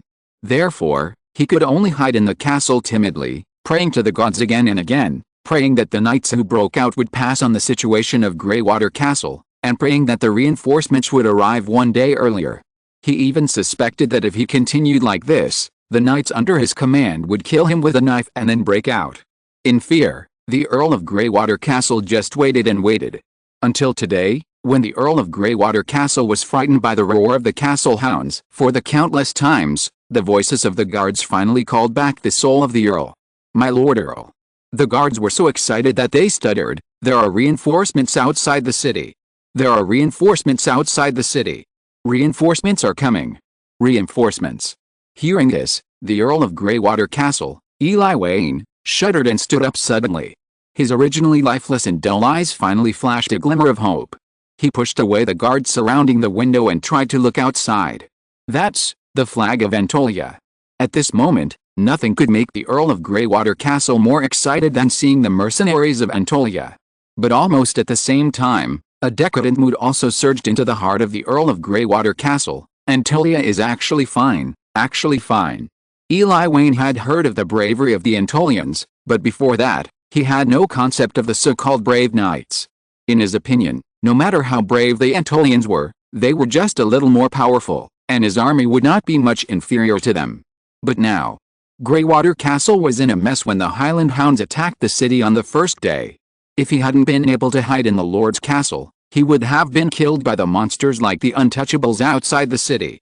However, Antolia was able to survive the attacks of the hounds every 5 years, and even had the spare strength to send troops to rescue. How could this not surprise the Count of Greywater Castle? Outside the city, the Antolian army had already started the third battle with the Plateau Hounds. The first was the encounter when Aaron was transporting grain, the second was the defense battle of the Thorn territory, and now, it was the third time this year. Although this time, there was no solid wall as a barrier, and no people behind them to rely on, the Antolians seemed to be more courageous. It must be said that fast suggestion to apply the blood of the beast worked wonders. Leon was keenly aware of this when he first came into contact with him. The blood of the beasts applied on the soldiers seemed to really interfere with the judgment of the Plateau Hounds. Many hounds became hesitant and slow when biting, as if to determine whether they were their own kind or the Antolian mercenaries holding weapons. It was precisely with this precious gap that the Antolian soldiers who suddenly broke into the hound pack achieved unexpected results, and even made the entire hound pack somewhat chaotic. The weapons of the Antolians are varied: axes, maces, spears, swords. Every mercenary who has been in battle for a long time has his own special skills. The Antolian mercenaries and the Lapric warriors seem to be competing with each other, and they seem to be eager to prove their bravery and strength, and to prove their strength on the battlefield. The number of hounds killed has become the most useful evidence to prove their strength. So as soon as the two sides came into contact, the soldiers seemed to be buffed, rushing around, without any formation at all. And this is exactly the way the mercenaries fight. At the same time, the fighting spirit of the Plateau Hounds did not seem to be very high. Most of them had already filled their stomachs in the city of Greywater Castle. Their blood-red eyes seemed to lack the ferocity and bloodthirstiness brought by hunger, and they even showed a shrinking and retreating posture on the battlefield. After all, this time, there were no unarmed subjects behind the fully armed Antolians. On the contrary, the Lord's Castle of Count Eli Wayne of Greywater Castle had delicious meat that the Plateau Hounds coveted. On one side was a hard bone that was difficult to chew, and on the other side was a soft persimmon that could be ravaged at will. Even the Plateau Hounds knew that they should look for the soft persimmons. Therefore, facing the fierce front of the Antolians, the Plateau Hounds paid more attention to the Lord's Castle of the Wayne family, causing the Knights of Greywater Castle to complain and suffer serious casualties. Boom! The fireball that fell from the sky seemed to be the last straw that broke the camel's back, bursting out violent flames outside the city, causing chaos among the hounds. Plateau Hounds also have memories, not to mention that it has only been less than a month. When Leon raised the staff in his hand, the Plateau Hound seemed to finally recognize that the brave soldiers in front of him were the humans who hit the dog's head in Antolia. With the flames falling from the sky, these ferocious monsters seemed to lose their backbone in an instant and scattered around. Enter the city. Leon saw the hound siege of the Lord's Castle before. At this time, he had no intention of clearing out the hounds, not to mention that only 400 infantrymen could not catch up with the fleeing monsters. Leon just wanted to go into the city quickly to see if the fat Earl of Greywater Castle was still alive. Otherwise, I really don't know who to find to settle the military pay of the Antolian mercenaries. Thanks to the book friends to elicit and book friend 20,170,403, 6,579 for providing the military pay, and the Earl of Greywater Castle, Eli Wayne, thanks you for your support. Section I fought a battle before, so I wrote this paragraph a little briefly. Chapter 36 Redefining Refugees. My Lord Viscount. When Viscount Antolia pushed the door open and entered, a large piece of fat suddenly appeared in front of him. At this moment, looking at the Viscount Antolia whom he had never met before, the Earl of Greywater Castle felt a warmth in his heart, as if he had met a relative. What a good man. He is really a good man. Although he had always sold grain to Antolia at a high price before, and although he had always been doing small tricks in the past, the young Lord of Antolia still came without hesitation. What is the noble demeanor? This is it. Then, he saw the young lord in front of him take out a roll of croft paper from his arms and handed it to him.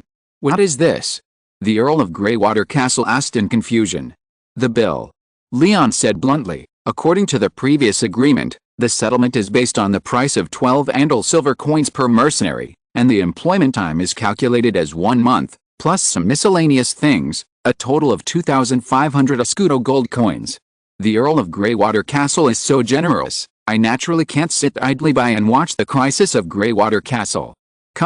For a moment, the Earl, who was originally happy, was stunned. 2,500? Or escudo gold coins. Even if he is an Earl, more than 2,000 gold coins are already a considerable fortune, roughly equivalent to the tax revenue of the entire Greywater Castle for a whole quarter. This is the signature of Knight Danielson. This is also for the life of the Earl. If you bring fewer people, what if you can't beat the Plateau Hounds and instead anger these monsters? Wouldn't it be a loss? When Leon mentioned the Plateau Hounds, Eli Wayne's eyes flashed with obvious fear. Okay. 2,500 gold coins is 2,500 gold coins. The Earl of Greywater Castle said in a deep voice. He actually didn't want to pay this money. However, it was indeed what he said that Danielson would go out to seek help at all costs. As a noble, if he couldn't even keep his promise, then he would never be able to get along in this circle in the future. The Earl is really straightforward. Leon praised sincerely. Then, he changed the subject and said to the Earl who had been frightened by the Plateau Hounds, the monster of the Plateau Hounds is really ferocious. If they frequently raid a rich place like Greywater Castle, it will inevitably cause some losses. If the Earl trusts you, why not give me the task of defending the Plateau Hounds in the future? Give it to you. For a moment, Eli Wayne's mind was churning, and he carefully pondered the meaning of Leon's words. Seeing this, Leon simply spoke frankly. For 800 escudos per year, the mercenaries of Antolia will guarantee to intercept the Plateau Hounds and never let those monsters set foot on the land of Greywater Castle. As Leon finished speaking, Eli Wayne couldn't help but be shocked and his eyes widened. Because he suddenly realized a possibility. Is it possible that the Plateau Hounds were actually released by the Antolians on purpose? Exclamation mark. The more Eli Wayne thought about it, the more shocked he became, and the more likely it was. So, was this actually a revenge from Antolia? However, he had no evidence. Moreover, the Antolians had paid a huge price every time they fought against the Plateau Hounds over the years, and there was really no way to find any mistakes. However, the price of 800 escudos per year.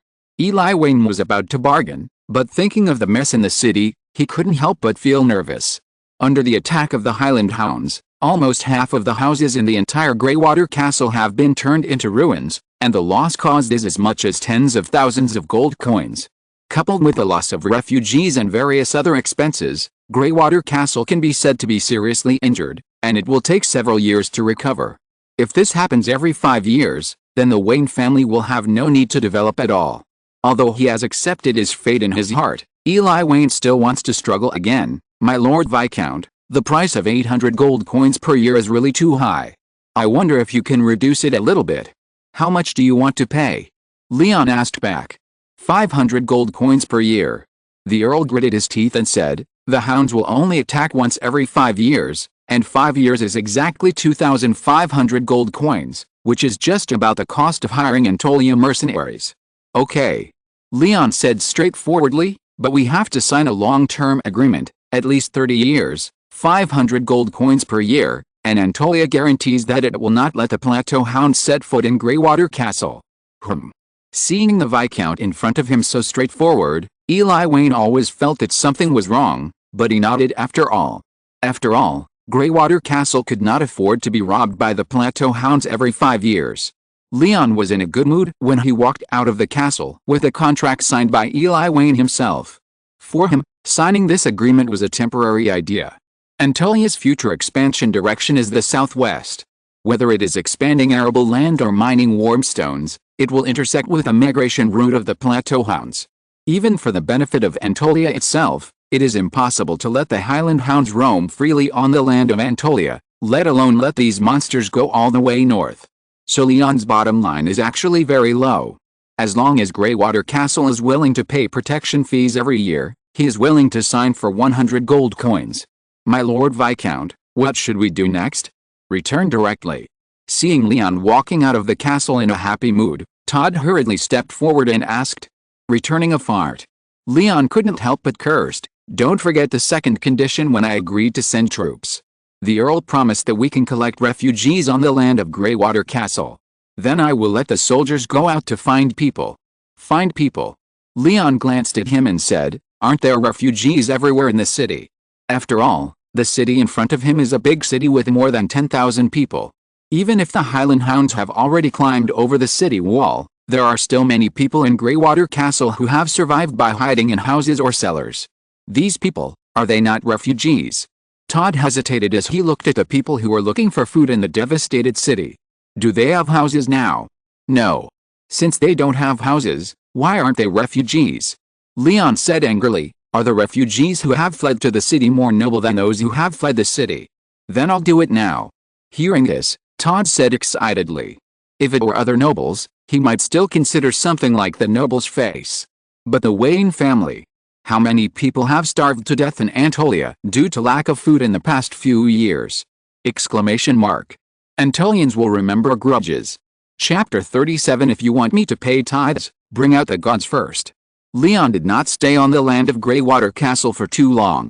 Because he believed that with Todd's ability, he could completely make it so that no one could be seen on the land of Greywater Castle.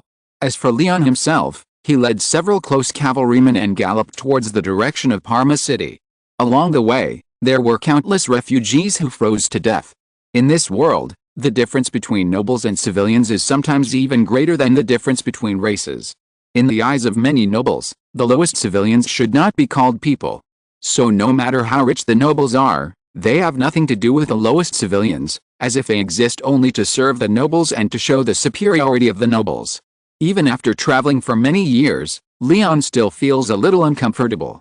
At present, of course, he will not betray his class, let alone engage in equal rights or serf liberation. But Leon is at least willing to do his best to make the civilians of Antolia live a better life. After all, only in this way can Antolia gradually develop into Leon's ideal under his planning. From Greywater Castle, heading north, after 3 days of travel, we entered the direct jurisdiction of the Duke of Galicia. Leon deliberately led the guards around him to take a detour and passed by the cemetery where he had captured the shadow monster before. This move was certainly not to reminisce about the past. After all, he had only been away from Parma for a few months, and there was really nothing worth reminiscing about in the city. He came to this cemetery just to confirm one thing. Quietly, the light blue eyes changed into the strange paleness when capturing the shadow monster, and the floating shadow monster suddenly appeared in front of Leon. The number really hasn't increased. Leon's eyes swept over the few shadow monsters floating alone in the cemetery, and he couldn't help but think secretly. How did the shadow monster come about? This has always been a question buried in Leon's heart. It's not that the natives of this world don't know, but the answer to this question has its own opinions. The kingdom of Walrus in the north claims that only by killing more than one pagan can you avoid the fate of turning into a shadow monster after death. The mountain people of the Laprik tribe believe that the tribesmen who are hated by the totem god will turn into shadow monsters. The mainstream view of the Andal kingdom is consistent with the church. People who do not believe in gods will turn into shadow monsters after death, and can only wander the world and find it difficult to go to heaven. But Leon does not believe any of these statements. Even though Leon has been away for several months, the number of shadow monsters in this cemetery has not increased at all, and it is still not much different from before Leon left. This shows that although shadow monsters are regarded as the embodiment of death and fear, Human death is not the reason for the birth of shadow monsters. Otherwise, Anatolia, which has experienced fierce battles, and the vast cemetery in front of it, would not have been without the birth of new shadow monsters. And this also fundamentally denies the foundation of the church. Humans without faith will turn into shadow monsters after death, and it will be difficult to go to heaven, and they can only wander in the world.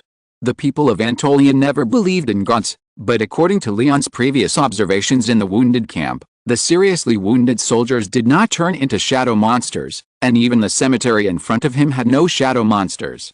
So, the reason why shadow monsters gather in the cemetery is just because they feed on grief and fear, or because shadow monsters prefer such an environment.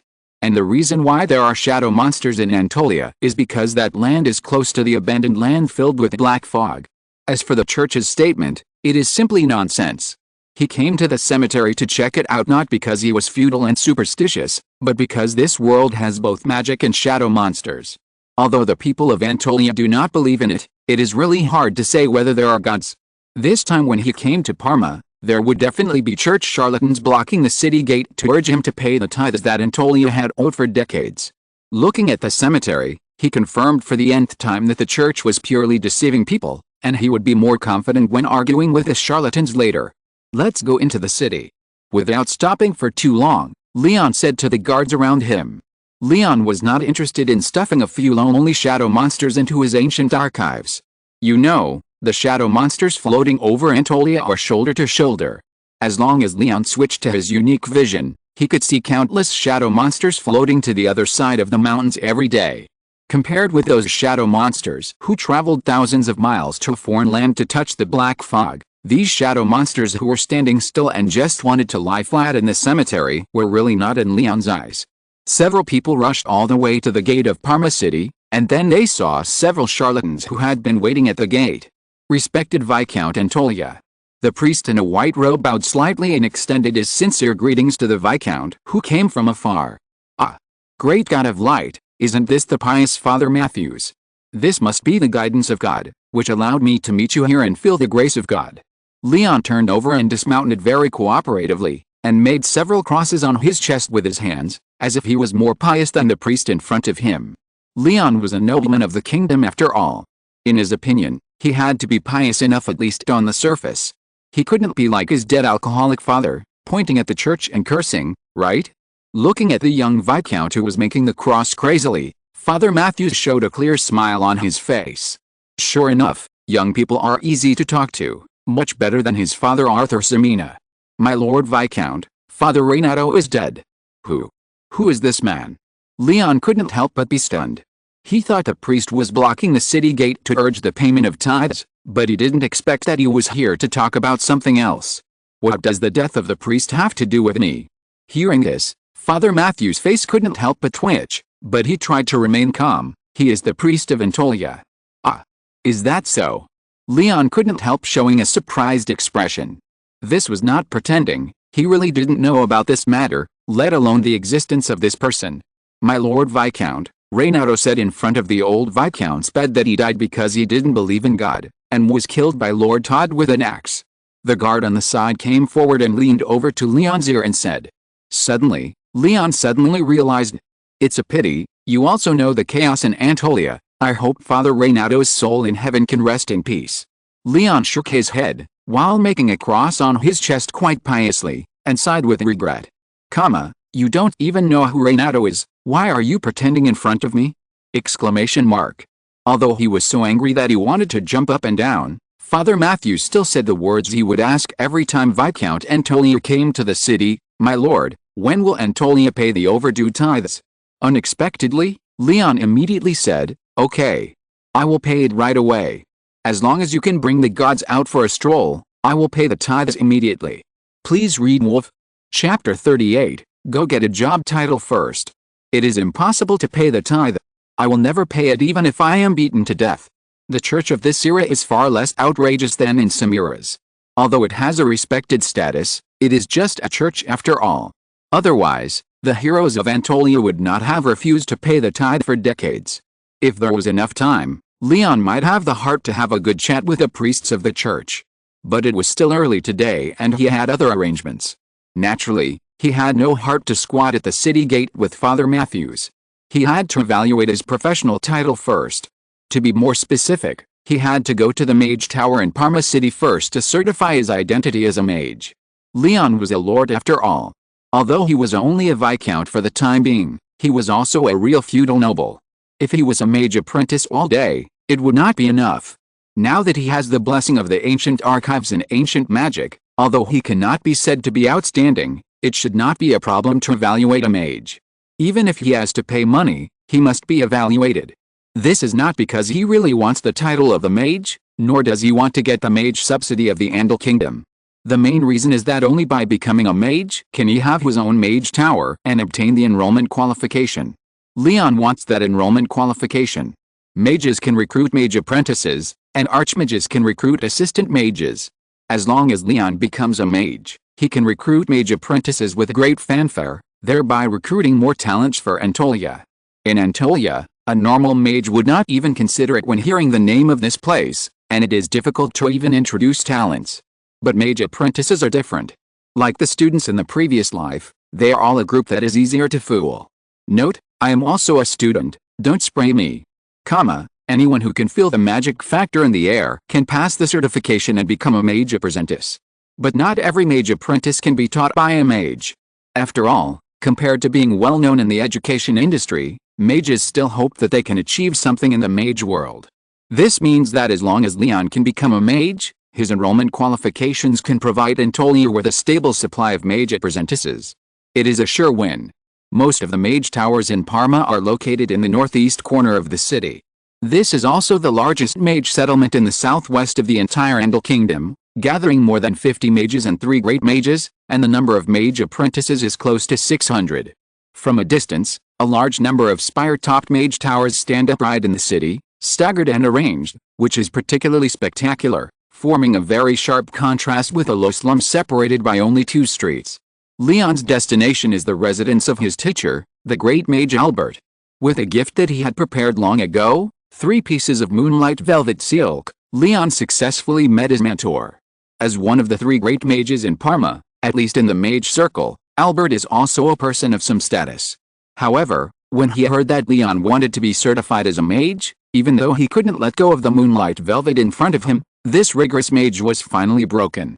Of course, he knew that Leon was now a famous noble lord, but he couldn't help but say, "Mage, you have only learned a few basic magics and want to be certified as a mage? Have you learned the magic that a mage apprentice needs to learn? Please forgive me, Lord Viscount, your current magic power is probably..." Suddenly, Albert's words stopped. Because a huge fireball was constantly expanding at the top of Leon's staff. 10 centimeters, 20 centimeters, 30 centimeters, 40 centimeters. As the diameter of the fireball became longer and longer, Albert couldn't help but widen his eyes. Fireball is indeed the most basic magic, but there are only a few people who can make the fireball expand to this extent, even in Parma. Just looking at the size of the fireball, it has indeed reached the point where it is enough to be certified as a mage. Could it be, becoming a real noble helps to improve magic power? For a moment, Albert's mind was in a mess. As Leon's mentor, he knew too well the young Viscount's previous magical strength. Just a few months ago, the success rate of releasing a fireball spell was only half. Even among the apprentices of mages, it was only considered the middle level. But now, let alone anything else, the huge fireball alone was enough to make him look down upon all the mages in the city. "How did you do it?" Albert was extremely confused. "This is probably epiphany," Leon said very modestly. "Only accumulation can lead to a little burst, and quantitative change can lead to qualitative change. Perhaps it is because of the previous continuous failures that my magical strength has made rapid progress during this period of time. In this case, you can indeed try to certify the identity of a mage." Albert actually did not believe what Leon said, but everyone has their own secrets, let alone the nobles. Maybe this is the foundation of the Ximena family. "But, how do you want to certify?" "Actual combat," Leon said straightforwardly. "There are 2 main ways to certify mages. One is to have a jury of mages, and then cast 3 kinds of magic in front of the jury at will. If you meet the requirements, you can become a mage certified by the Mage Association. The other is what Leon said, actual combat, just defeat a mage in actual combat. Theoretically, Most people will choose the first one. Because as long as you prepare 3 kinds of magic that reach the level of a mage in advance, it is relatively easier and has a higher tolerance rate. The second way will face great uncertainty. After all, you will face the old and powerful mages who have already become mages. Whether you can beat them depends on luck and half on letting them go. It's not that León doesn't want to choose the first one, but because he really can't put together 3 kinds of magic at the level of a mage. Ancient magic is indeed very fierce, but facing the threat of the Year of the Jackdaw and the Plateau Hound, León can only choose the most cost-effective fireball spell to continue to study. So that now León, although he came here aggressively to get the mage certification, actually didn't even learn all the basic magic that a mage apprentice needs to learn, and the only thing he can show is a fireball spell. If he were asked to choose the first way, there would be no chance at all. Actual combat. Albert was obviously stunned. An interesting choice. When do you plan to get certified? The sooner the better. León said in a deep voice. Chapter 39. Why are you only using fireball? Exclamation mark. Viscount Antolia wants to be certified as a mage, not only in Parma City, but also in the entire Andal Kingdom. After all, not all lords are willing to lower their status and compete with mages for jobs. In addition, León is the disciple of the great mage Albert, and he chose to be assessed through actual combat, which immediately aroused the interest of many mages. Not long after, a review team consisting of 7 mages, led by the great mage Albert, gathered at the edge of the mage training ground. Even many mage apprentices came to join in the fun after hearing the news. Is that Viscount Antolia? So handsome. Just like the reader. Nonsense. The reader who voted for the monthly ticket is the most handsome. When the mage apprentices gathered around the training ground were talking about it, the lottery for this assessment had already begun. This will determine the opponent León will face next. Mage Collins. Albert raised the note with Collins' name written on it and shouted loudly. As soon as the words fell, a middle-aged wizard who looked quite steady came out. He was Collins, who had been a wizard for more than 20 years and was proficient in all kinds of magic. My Lord Viscount, please go first. Wizard Collins said gracefully. León did not refuse, and immediately raised the staff in his hand and began to chant the only magic he was proficient in, the fireball. What is that? Everyone present stared at the staff in León's hand. Unlike ordinary wooden staffs, León's staff made of elk antlers has a bit of a weird style. Even because it was made by León himself, the appearance looks a bit rough, which is in line with the style of Antolia. While people were whispering, a huge fireball gradually took shape. But León had no intention of stopping chanting. Since the wizard Collins in front of him felt that he had been a wizard for decades and was unwilling to bully the younger generation in the certification assessment, León naturally had to seize this opportunity and chant a fireball big enough. It didn't matter if it was face or not, the main purpose was to pass the certification and get the enrollment quota. Time passed by, and the training ground fell into a strange calm.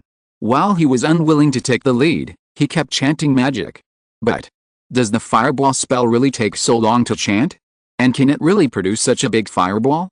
Exclamation mark. At this moment, the fireball gathered at the top of León's staff has expanded to a diameter of 50 centimeters and is still growing. Not to mention the wizards present, even the wizard apprentices watching the battle are also very clear about the length of the basic spell of fireball. But León's chanting time has obviously exceeded this range. Could it be that, the slower the chanting, the bigger the fireball released? Master Collins didn't know what the apprentice wizards who were watching the battle were thinking. He also didn't know why the Viscount in front of him chanted for so long. But Master Collins knew that if León continued like this, if the fireball continued to expand, he would almost admit defeat. So, he finally couldn't help but release the wind blade to interrupt León's spell. Seeing that his opponent finally made a move, León had to stop chanting. A huge fireball carrying a rolling heat wave immediately flew towards Collins. Suddenly, a wall of earth shield appeared out of thin air in front of Collins, and a cloud of dust was raised under the violent explosion caused by the fireball. And Master Collins himself was also affected by the violent impact and retreated several meters in succession, almost falling off the edge of the training ground. Careless. Collins thought secretly. However, León did not intend to give Collins time to chant attack magic. Because he knew exactly how strong his magic was. If he really let the mage in front of him show his strength, it was hard to say whether he could pass the mage certification smoothly. So, León suddenly clenched the staff with both hands, and accompanied by the chanting of spells, one fireball after another formed and shot out from the top of the staff. The power of these fireballs was not great, but they were durable.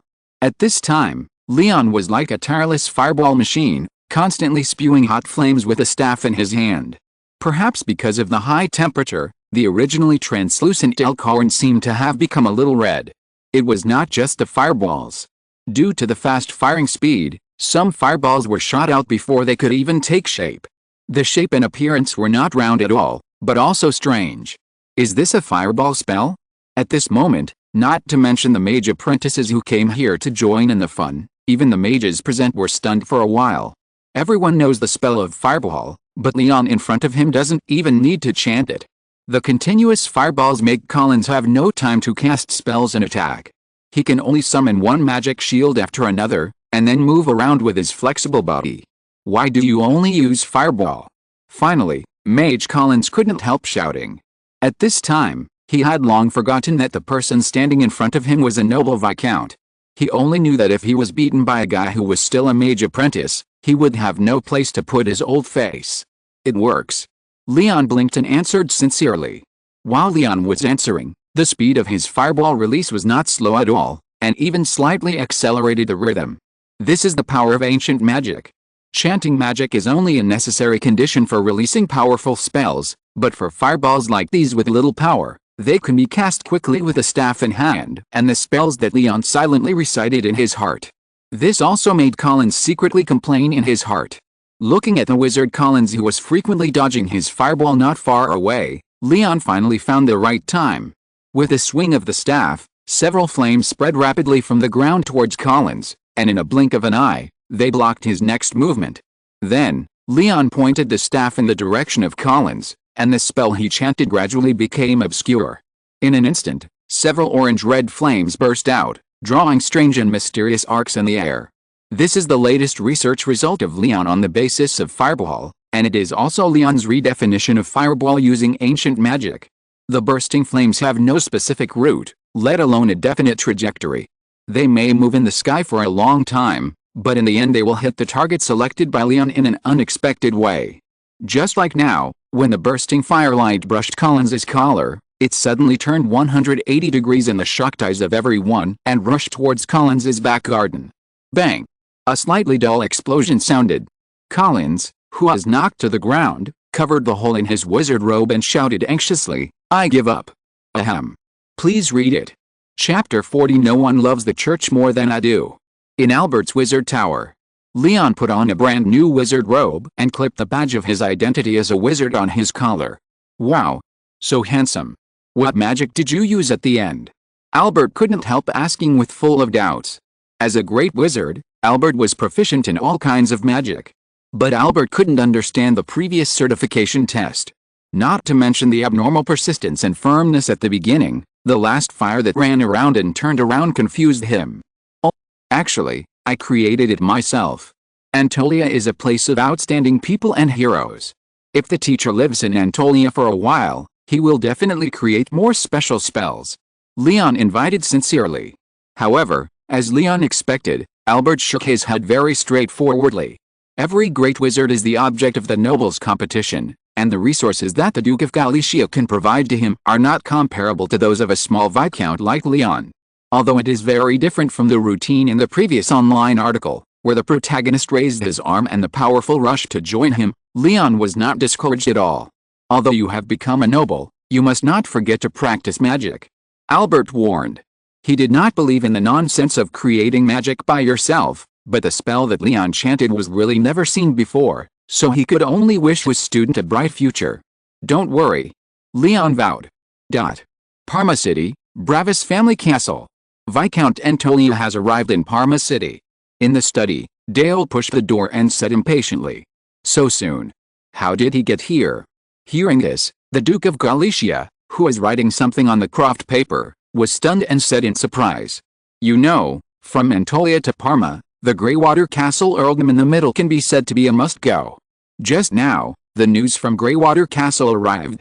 Dale took a deep breath, tried to calm down the shock in his heart, and then slowly said, at the request of Greywater Castle Earl Eli Wayne, Antolia Viscount León Ximena led his army northward, led an army of 400 people, annihilated the Highland hounds wandering in Greywater Castle, and rescued the Greywater Castle Earl who was in danger. What? The Duke of Galicia stood up from his chair suddenly, his eyes full of shock. Because until now, the army under the Duke of Galicia has not yet completed the assembly, and the militias of the various knights under his command have not yet arrived. It will take 3 days to prepare to save Greywater Castle from the water and fire. But now Desolate told him that Antolia has resolved the crisis facing Greywater Castle. Is Antolia okay? The Duke's heart was full of doubts. Logically speaking, Antolia should be the area that suffered the most losses, right? The losses are estimated to be huge. The Earl of Greywater Castle complained tearfully in the letter, claiming that the Antolian soldiers and horses were wantonly arresting those who were loyal to the Wayne family on the land of Greywater Castle. Antolia was already short of food, and it is so eager to replenish the population now, probably because too many people died in this winter. But in any case, it is a bit too much after all. Faced with the behavior of the Antolians, the Duke of Galicia just nodded to show that he knew. He had previously gathered troops to assist Greywater Castle, not because of how loyal the Wayne family was, nor because of how important Greywater Castle was, but just to fulfill his obligations as a duke. As for the Antolians arresting people on the land of Greywater Castle, although it was slightly inappropriate, the Duke was more concerned about whether the reduction in population would affect the production of moonlight velvet. You don't need to intervene in this matter, I will give him a knock tomorrow. Understood. Deir nodded quickly. Having been with the Duke for many years, how could Deir not know the Duke's thoughts? The reason for saying these words was simply to show his impartial attitude. Tomorrow at noon, entertain Viscount Antolia in the banquet hall. After a moment, the Duke of Galicia said in a deep voice. Colorful flags were flying in front of the castle gate, and the Duke's knights and guards were on both sides. The Duke's only son, Deir, personally stood in front of the door to welcome the arrival of Viscount León Ximena of Antolia. It must be said that such a reception standard can be said to be quite high. It seems that the Duke of Galicia has heard about your personal army to the north. Todd whispered on the side, with a little more pride between his eyebrows. Leon nodded, then walked towards Deir and greeted him respectfully, the Honorable Lord Deir. Lord is the title of the heir to the title of the Andal Kingdom. As the first heir to the title of the Duke of Galicia, Deir naturally deserves this title. A great victory. Leon. My father and I heard about what happened to Antolia. You made those monsters suffer. Desolate said kindly. You flatter me. This is just a lucky victory. Leon shook his head and became more modest. As a vassal of the Duke of Galicia, Leon certainly understood the principle of keeping a low profile. If it weren't for the refugees in Greywater Castle and those glittering escudos, Leon might not even let the mercenaries of Antolia help. Father is waiting for you in the castle. Desolate came up to Leon, as if to show goodwill, or perhaps for something else. He leaned over and whispered in Leon's ear, the church people are here. They hope that the Duke can use his status as a lord to ask you to pay the tithes that Antolia has owed for several years. Thank you for your kind reminder. Leon took a deep look at the young lord and replied softly. Led by the waiter, Leon slowly stepped into the spacious banquet hall. The large oak table was filled with rich food, and the roasted lamb was golden brown. Leon's eyes swept over the people present. The elegantly dressed Duke of Galicia sat in the main seat. Behind him, the waiters lined up neatly, and the portraits of the ancestors of the Bravis family hung on the walls on both sides. Everything in the banquet hall showed the dignity of the middle-aged Duke and the long history of the Bravis family. Next to the Duke, perhaps because of his straightforward words at the city gate yesterday, Father Matthews was staring at Leon's eyes. Leon didn't care about it. Without the Duke's permission, could Father Matthews attend the banquet? Rather than the church putting pressure on the Duke, Leon would rather believe that this was the Duke of Galicia's warning to himself, so that the Bravis family could gain more benefits in the subsequent negotiations. Dear Duke, thanks to the great God of light, it is with the grace of God that the Baron Antolia can survive the cruel year of the jackdaw. Leon behaved like a devout believer. Anyway, no one heard the conversation at the city gate yesterday. At this moment, at least in front of the Duke, no one loves the church more than him. Chapter 41, How can you run the church well if you are with a bunch of insects? If you want me to pay tithes, bring the gods out first.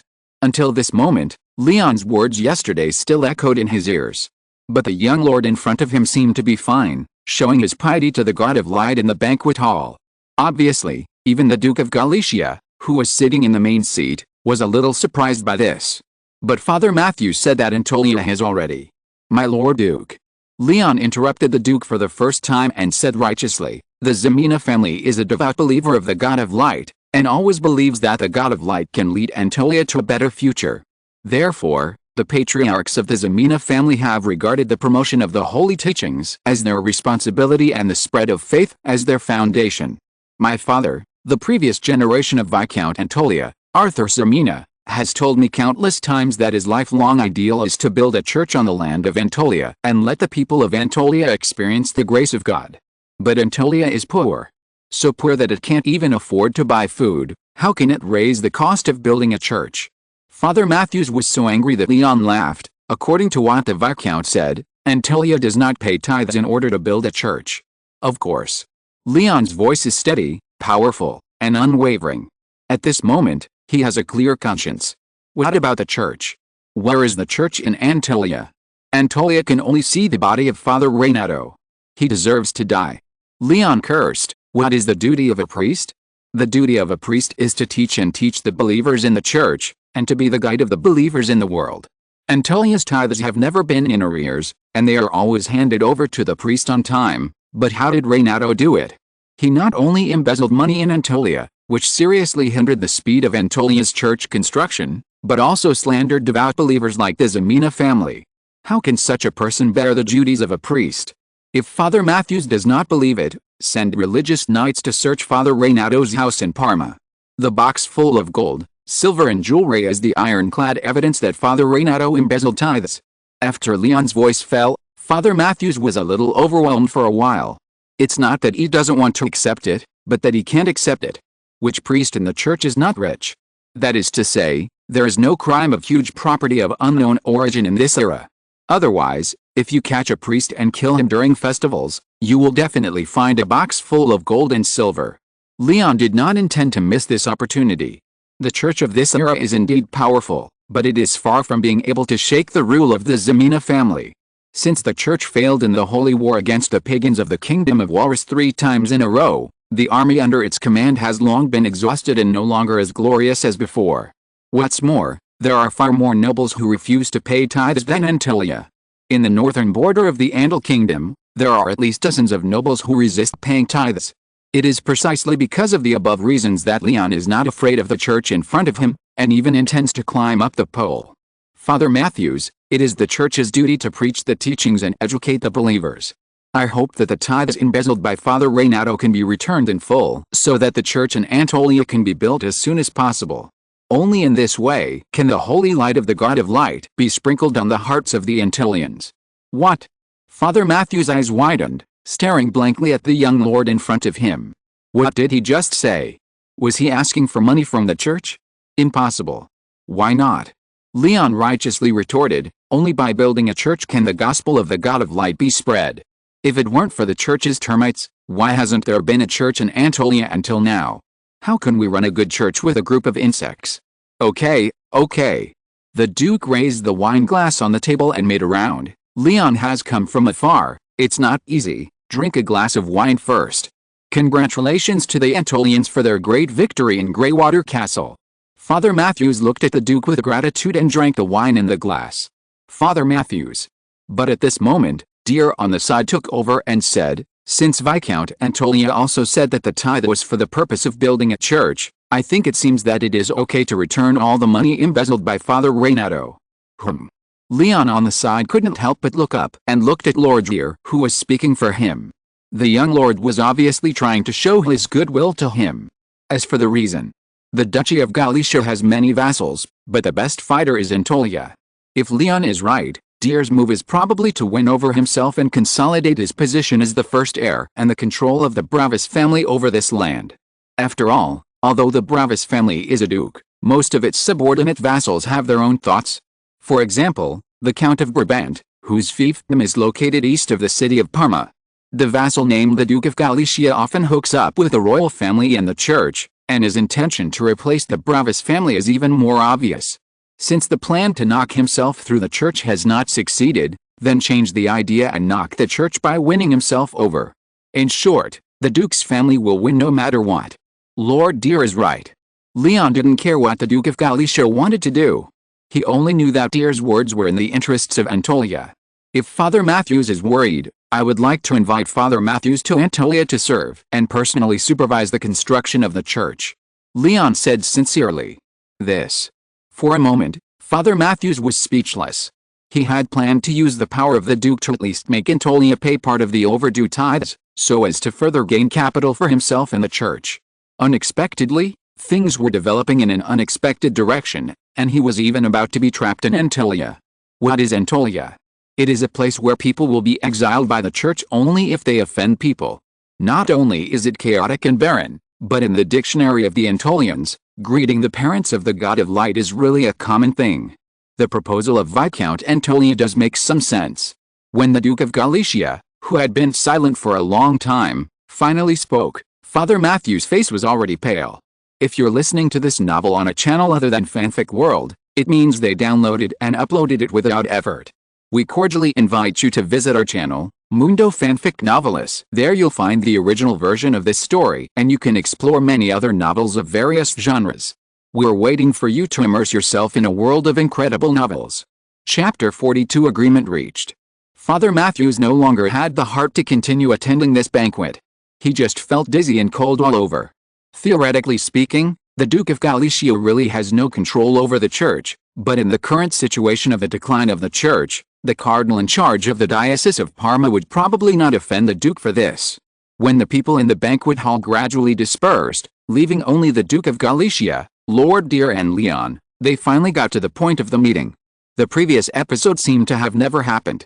The discovery of Moonlight Velvet is really a rather accidental thing. The Baron Antolia has never run a business of this scale, so this time I came here in the hope of cooperating with the Bravis family to jointly sell those silks as soft as moonlight. Unlike the sharp words when he angrily criticized a priest before, Leon's words at this time were respectful. It is worthy of my father's previous support for Antolia that Viscount Antolia has such a thought. Dear was happy to play the supporting role and was quite sure of the decision made by Leon. But he immediately changed the subject and asked, "It's just, how much moonlight velvet can Antolia produce every month, and how does Viscount Antolia want to divide it?" Leon had already considered this question in his mind, and naturally gave a very straightforward answer. The raw material for making moonlight velvet is the moon mushroom forest grown in Antolia. As long as that land is still under the control of the Ximena family, no one else will compete with the Duke for this income. But as everyone knows, the chaotic Antolia is full of dangers, and Antolia has a sparse population, so the monthly output. Leon paused, with a look of embarrassment on his face. Today's Antolia can produce a maximum of 300 pieces of moonlight velvet per month. The Duke of Galicia certainly understood that the various difficulties Leon mentioned were just to increase the benefits that his Ximena family could occupy, so he simply gave a new idea. If there is a shortage of manpower in Antolia, then why not transport the cut moon mushroom trees to Parma City, and have the people under the rule of the Bravis family weave them into silk? What do you think, Leon? Reporting to the Duke, the weaving of a piece of silk requires many moon mushroom trees as raw materials, and a moon mushroom tree is 4 or 5 meters tall. If it is transported to Parma City, of course it will solve the problem of shortage of manpower, but the journey from Antolia to Parma City is long, and there are many bandits entrenched around the road, plus the mountain people of Antolia are eyeing it. Leon's meaning is very clear. Of course, it can be transported to Parma City, but as long as you dare to let me transport it today, many bandits will grow out of thin air on the land of Antolia tomorrow. The reason why he proposed that the raw material of moonlight velvet was moon mushroom trees without reservation was, first, because if Antolia cut down trees in large quantities, it would definitely not be hidden from those who were interested, and second, it was to deal with the idea of the Duke of Galicia who wanted to transport it to Parma City for weaving. In that case, let's forget it. Seeing this, the Duke of Galicia had to nod. There is no way. Antolia has soldiers. Although the Duke believes that the strength of his army is not inferior to Antolia, coupled with the advantage in numbers, it must be able to form a crushing trend. But if it is for a few hundred pieces of moonlight velvet, for a few hundred more escudos every month, it is obviously not worth it. If the Duke is interested in selling, Antolia is willing to supply 300 pieces of moonlight velvet to the city of Parma every month at the price of 10 escudos. When Leon's voice fell, both the young Dale and the calm Duke widened their eyes at the same time. It's not because the price is too high, but because the price is too low. Note, according to my historical experience, I will be criticized for making too many concessions.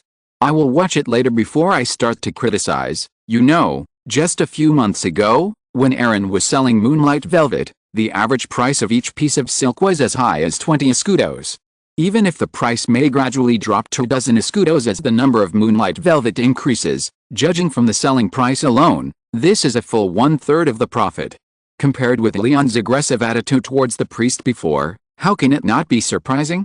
Leon himself was actually quite painful to make so many concessions, but who asked him to ask for help? Viscount Antolia, you should have other requests, right? Although he was also shocked by the price offered by Leon, the Duke of Galicia still tried to maintain his calm on the surface. Yes. Leon nodded seriously, and then said, Antolia not only needs population, but also qualified craftsmen. I hope that the Duke can provide Antolia with a group of craftsmen to repair the damaged walls of Antolia during the Huns' invasion and ensure the production of moonlight velvet.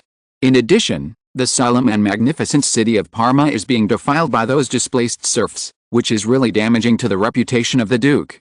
I also hope to gather those refugees entrenched around the city of Parma to make the city brighter and more solemn. Talent is the first resource. The mercenaries of Antolia are indeed brave, but it is also a fact that there are not enough craftsmen. Whether it is for Leon's plan to build a new city on the other side of the White Blade River or to complete his goal of exploring the Lost Land, these are inseparable from enough craftsmen and artisans. For this reason, he would rather take less gold coins and get enough manpower. Seeing Leon's hesitation, the Duke of Galicia said, What else do you want? Say it all at once. Seeing this, Leon was not polite and quickly added, Whether it is the felling of the moon mushroom forest or the weaving of the moonlight velvet, a large number of people are needed, and a large number of people need a large amount of food to feed them. I also hope that the Duke can provide more and cheaper food to Antolia. Probably, that's all. The food in the last item was completely supplemented by Leon to hide his strength.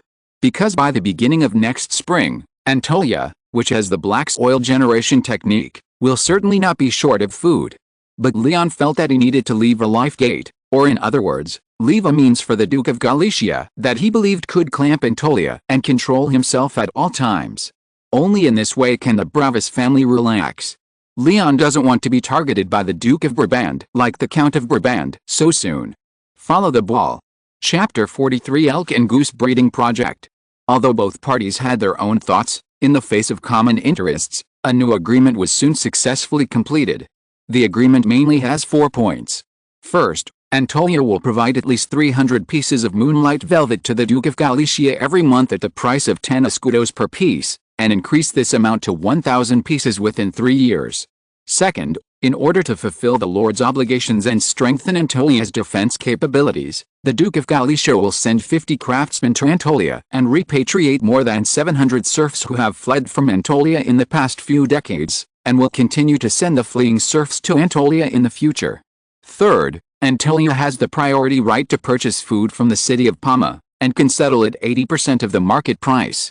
Fourth, the transportation cost of the moonlight velvet will be borne by Leon, and the soldiers responsible for transportation will be arranged by Leon.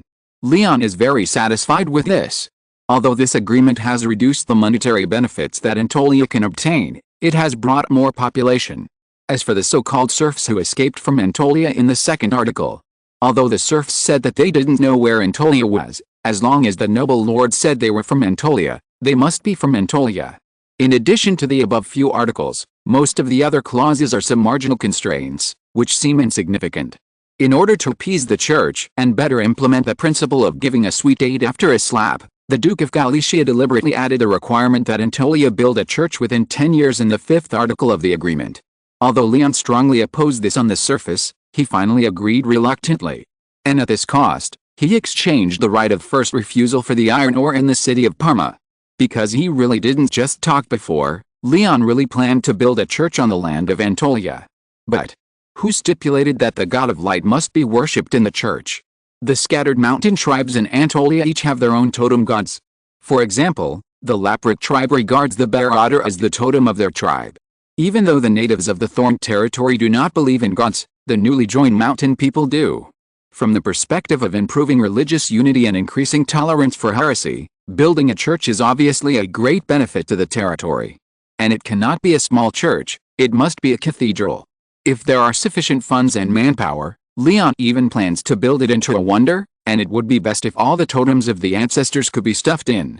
Because if even the totems can be gathered together, then the mountain people of various tribes can naturally gather together under the banner of the Ximena family.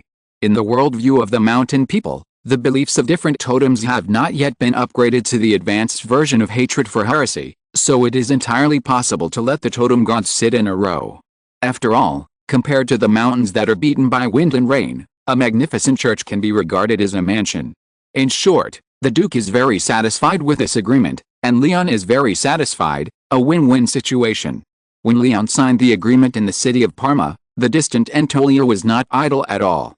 The retreat of the Highland Hounds brought a rare peace to this cold winter, and the rise of the new Viscount also brought a new atmosphere to Anatolia. As the butler of the Ximena family, Aaron seemed to have some epiphany in this process and decided to develop a new track and a new way of playing. To put it more clearly, after a full exchange with a priest of Lapric, Faust, Aaron planned to try to raise elk geese in Anatolia. With the sale of Moonlight Velvet, Aaron's mind became more and more active, and those elk geese running around outside the city naturally entered his field of vision. Elk geese are unique creatures in Anatolia. In the local ballads of Anatolia, the birth of this creature originated from a beautiful love story. It is said that thousands of years ago, an elk fell in love with a big white goose. Aaron is not interested in the legendary love story, but he is very interested in the creature of elk geese. The antlers of the elk goose can be used as magic materials, the fur of the elk goose can be used as fur for winter, and even the elk goose itself can be made into a plump and tender dish. Long ago, the people of Anatolia had tried to domesticate this creature countless times. However, they have never succeeded. The reason is very simple. The elk goose has poor eyesight and is particularly stubborn. It will bump into trees all day long in the woods, and even got the nickname Forest Destroyer in Anatolia. If it is kept in captivity, the wooden fence will become a pile of sawdust in a few days. Even if the fence is built with stone, it will only change the material of the sawdust from wood to stone. But after experiencing this year of the jackdaw, the jinguin piled up outside the city gave Aaron new inspiration. The plateau hound is the natural enemy of the elk goose. When the jinguin was built, the elk geese around the thorn territory avoided it. In this case, can we use the bones of Highland hounds to build fences so that the elk geese will honestly accept the fate of being raised by the Anatolians? The more Aaron thought about it, the more he felt that this method was feasible. Although his lord went to Parma, the development of Anatolia cannot be stopped because of this. You know, the fur of elk geese is not only extremely high-quality fur, but also an important resource for Anatolians to keep warm. If the breeding of elk geese is really feasible, then after the Moonlight Velvet, Anatolia will have another brand new industry. Just do it. I don't know if it was intentional, but under Aaron's arrangement, many of the refugees captured by the Anatolians from Greywater Castle were assigned to the task of building an elk goose farm. And the material they used to build the fence was the bones left behind by the Highland hounds after their death. Looking at the bones in their hands, and thinking of the Highland hounds that had wreaked havoc in Greywater Castle a few days ago, the refugees' legs and feet had long gone limp. How could they dare to run away? In addition, Anatolia would distribute food that was just enough to fill their stomachs every day, so the refugees who came from afar naturally gave up the idea of escaping. The serfs who lived a miserable life had never felt a sense of belonging to the nobles. Whoever gave them a bite of food would be their lord. That's it. When the first shack was successfully built, Aaron looked at the elk geese that were cowering in the middle of the shack and were at a loss, and showed a satisfied smile. Every fence around the shack was taken from the remains of the Highland hounds. Although the hounds were dead, their bones still retained the breath that frightened the elk geese. Then a more solid fence was built outside the bone wall, and the elk geese were raised. When the Viscount comes back, you will all be rewarded handsomely. Aaron looked at the people around him with satisfaction and gave them a shot of chicken blood without hesitation. Chapter 44, The Elegy of the Sunken Woods. León was not in a hurry to return to the territory.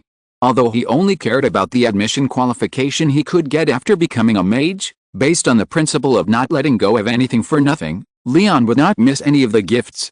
The Andal Kingdom would provide subsidies for every mage. Although the subsidy of 10 escudos per month was not much, it was a reflection of the identity and status of every mage. So during the period since the agreement was reached, he had been wearing the noble robes symbolizing the identity of a mage, wearing exquisite mage badges, and wandering in the city of Palma. Today I will visit this mage tower, and tomorrow I will go shopping in the streets next to it. The main thing is to do nothing and show off my new skin. Anyway, everything in Anatolia is getting better and better, so it doesn't matter if I go back a little later. On the one hand, it is to purchase some supplies that are in short supply in Anatolia, and on the other hand, it is to collect as many available materials as possible. Collecting available talents is the real focus, and it is also the reason why León is willing to give up some of his interests. The talent introduction plan for Anatolia, which is still in León's mind, focuses on introducing 4 types of talents. The first is magic talents including apprentices, mages and archmages. Although the archmages are definitely unwilling to go, writing them down will help improve their status. The second is various craftsmen including blacksmiths, carpenters and stonemasons, which are urgently needed for the expansion of the new city. The third is races with special talents including dwarves and elves.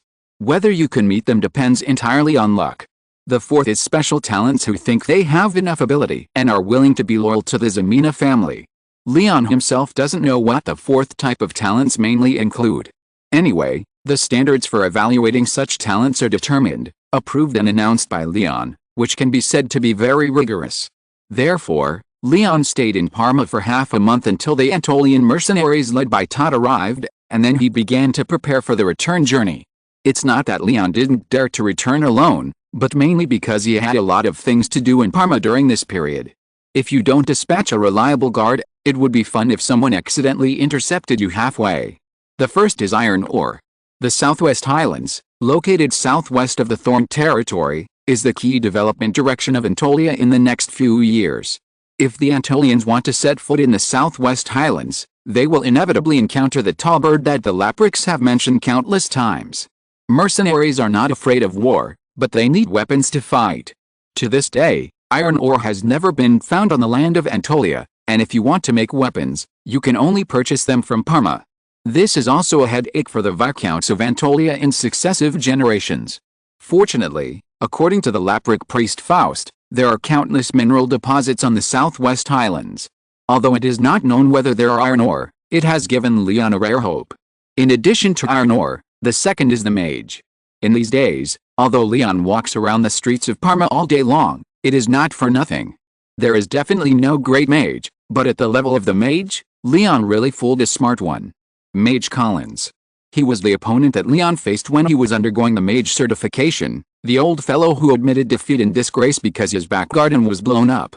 During the time that León was wandering around, Mage Collins had been thinking about the scene of that day over and over again in his mind.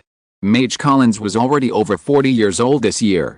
But even with decades of experience in magic research, he really couldn't figure out why the strange firelight could suddenly turn around and go straight into the back garden. He was a very serious person. It was precisely because of this that he could improve his research on the path of magic. Collins didn't care about status or money. What he cared about were only those magical factors that intoxicated him, and only those long and profound spells that deeply attracted him. So, when he stood in front of León without hesitation and said that he was willing to serve as the mage consultant of Anatolia, León was shocked.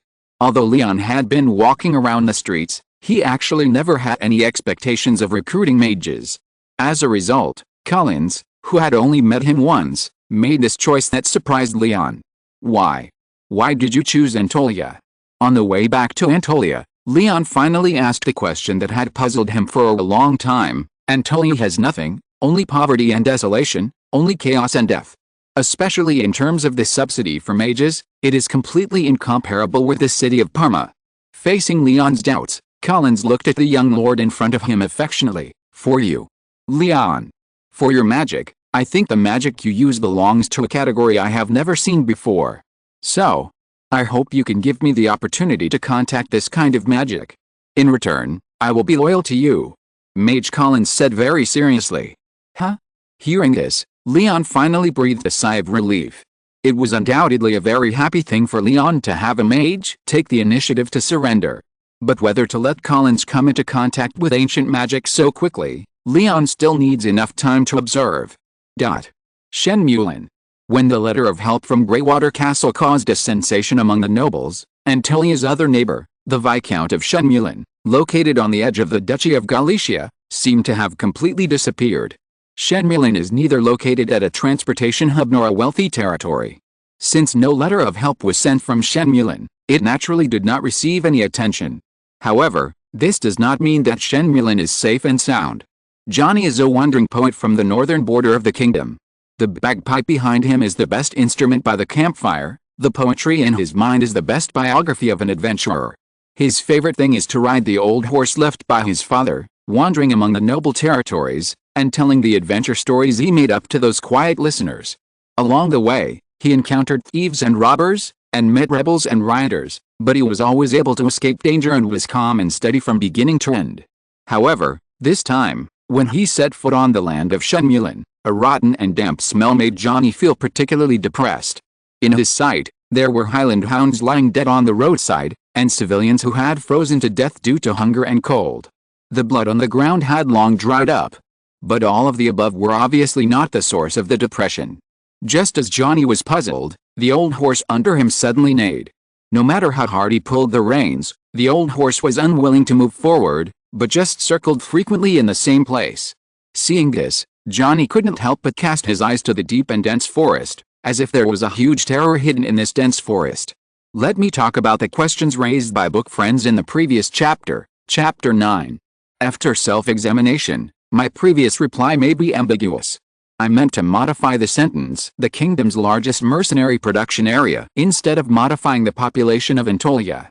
The modification has been completed and you can refresh it. Chapter 45, The Elegy of the Sunken Woods. Johnny looked around. Verdant pine trees lined the sides of the road. The old trees were thick and hard, supporting a towering canopy in the dense forest. Dry vines were dormant on the trunks, and their slender roots were hidden among the tangled roots of the ancient trees on the ground. When spring comes, these withered vines will be full of vitality again. Although this place belongs to the southern part of the Andal Kingdom, if you look at it from a broader perspective, the Andal Kingdom is a country built in the north of the continent. The winter snow made the treetops full of pine trees, and the road under your feet became muddy and wet due to the melting snow. If you look closely, you can even see a few northern guinea pigs cowering in the tree holes, huddling together for warmth. Asking the passing bard to deliver letters for them is one of the few ways that the free people of this era can afford to deliver letters. And the reason he came here was to deliver letters. However, the depression in his heart and the old horse under his crotch stopped moving made Johnny hesitate for a long time. But at this moment, the stories of adventurers he had told and the legendary heroic epics made Johnny's chest suddenly surge with an inexplicable courage. Johnny could only helplessly tie the old horse that was unwilling to move forward to the side of a tree. The rest of the way was not far, so he chose to walk forward. This was actually not his first time in the sunken wood forest. A few years ago, he had been to the castle deep in the dense forest and had the honor of being summoned by Viscount Jeffreys of the sunken wood forest. So he knew very well that the forest in front of him seemed different from the past. It was not just because of those Highland hounds that still had ferocious faces even after death, but also a kind of seemingly true depression. However, nothing happened. Johnny held the sword in his hand and walked forward carefully. Any slight movement would make him feel like an enemy. When he saw the ancient castle in the clearing in the forest safely, Johnny did not relax, but became more nervous. Because the surroundings were too quiet. Not only was the gate of the castle half open, but the corpses and bloodstains around seemed to tell Johnny everything that had happened here. It was the blood-sinking wood. When Johnny looked around and saw the tree with the blood-red leaves on the side of the castle, he finally found the source of the depression. The originally pale trunk had long turned into dazzling bright red, and the cracked bark looked cold and suffocating.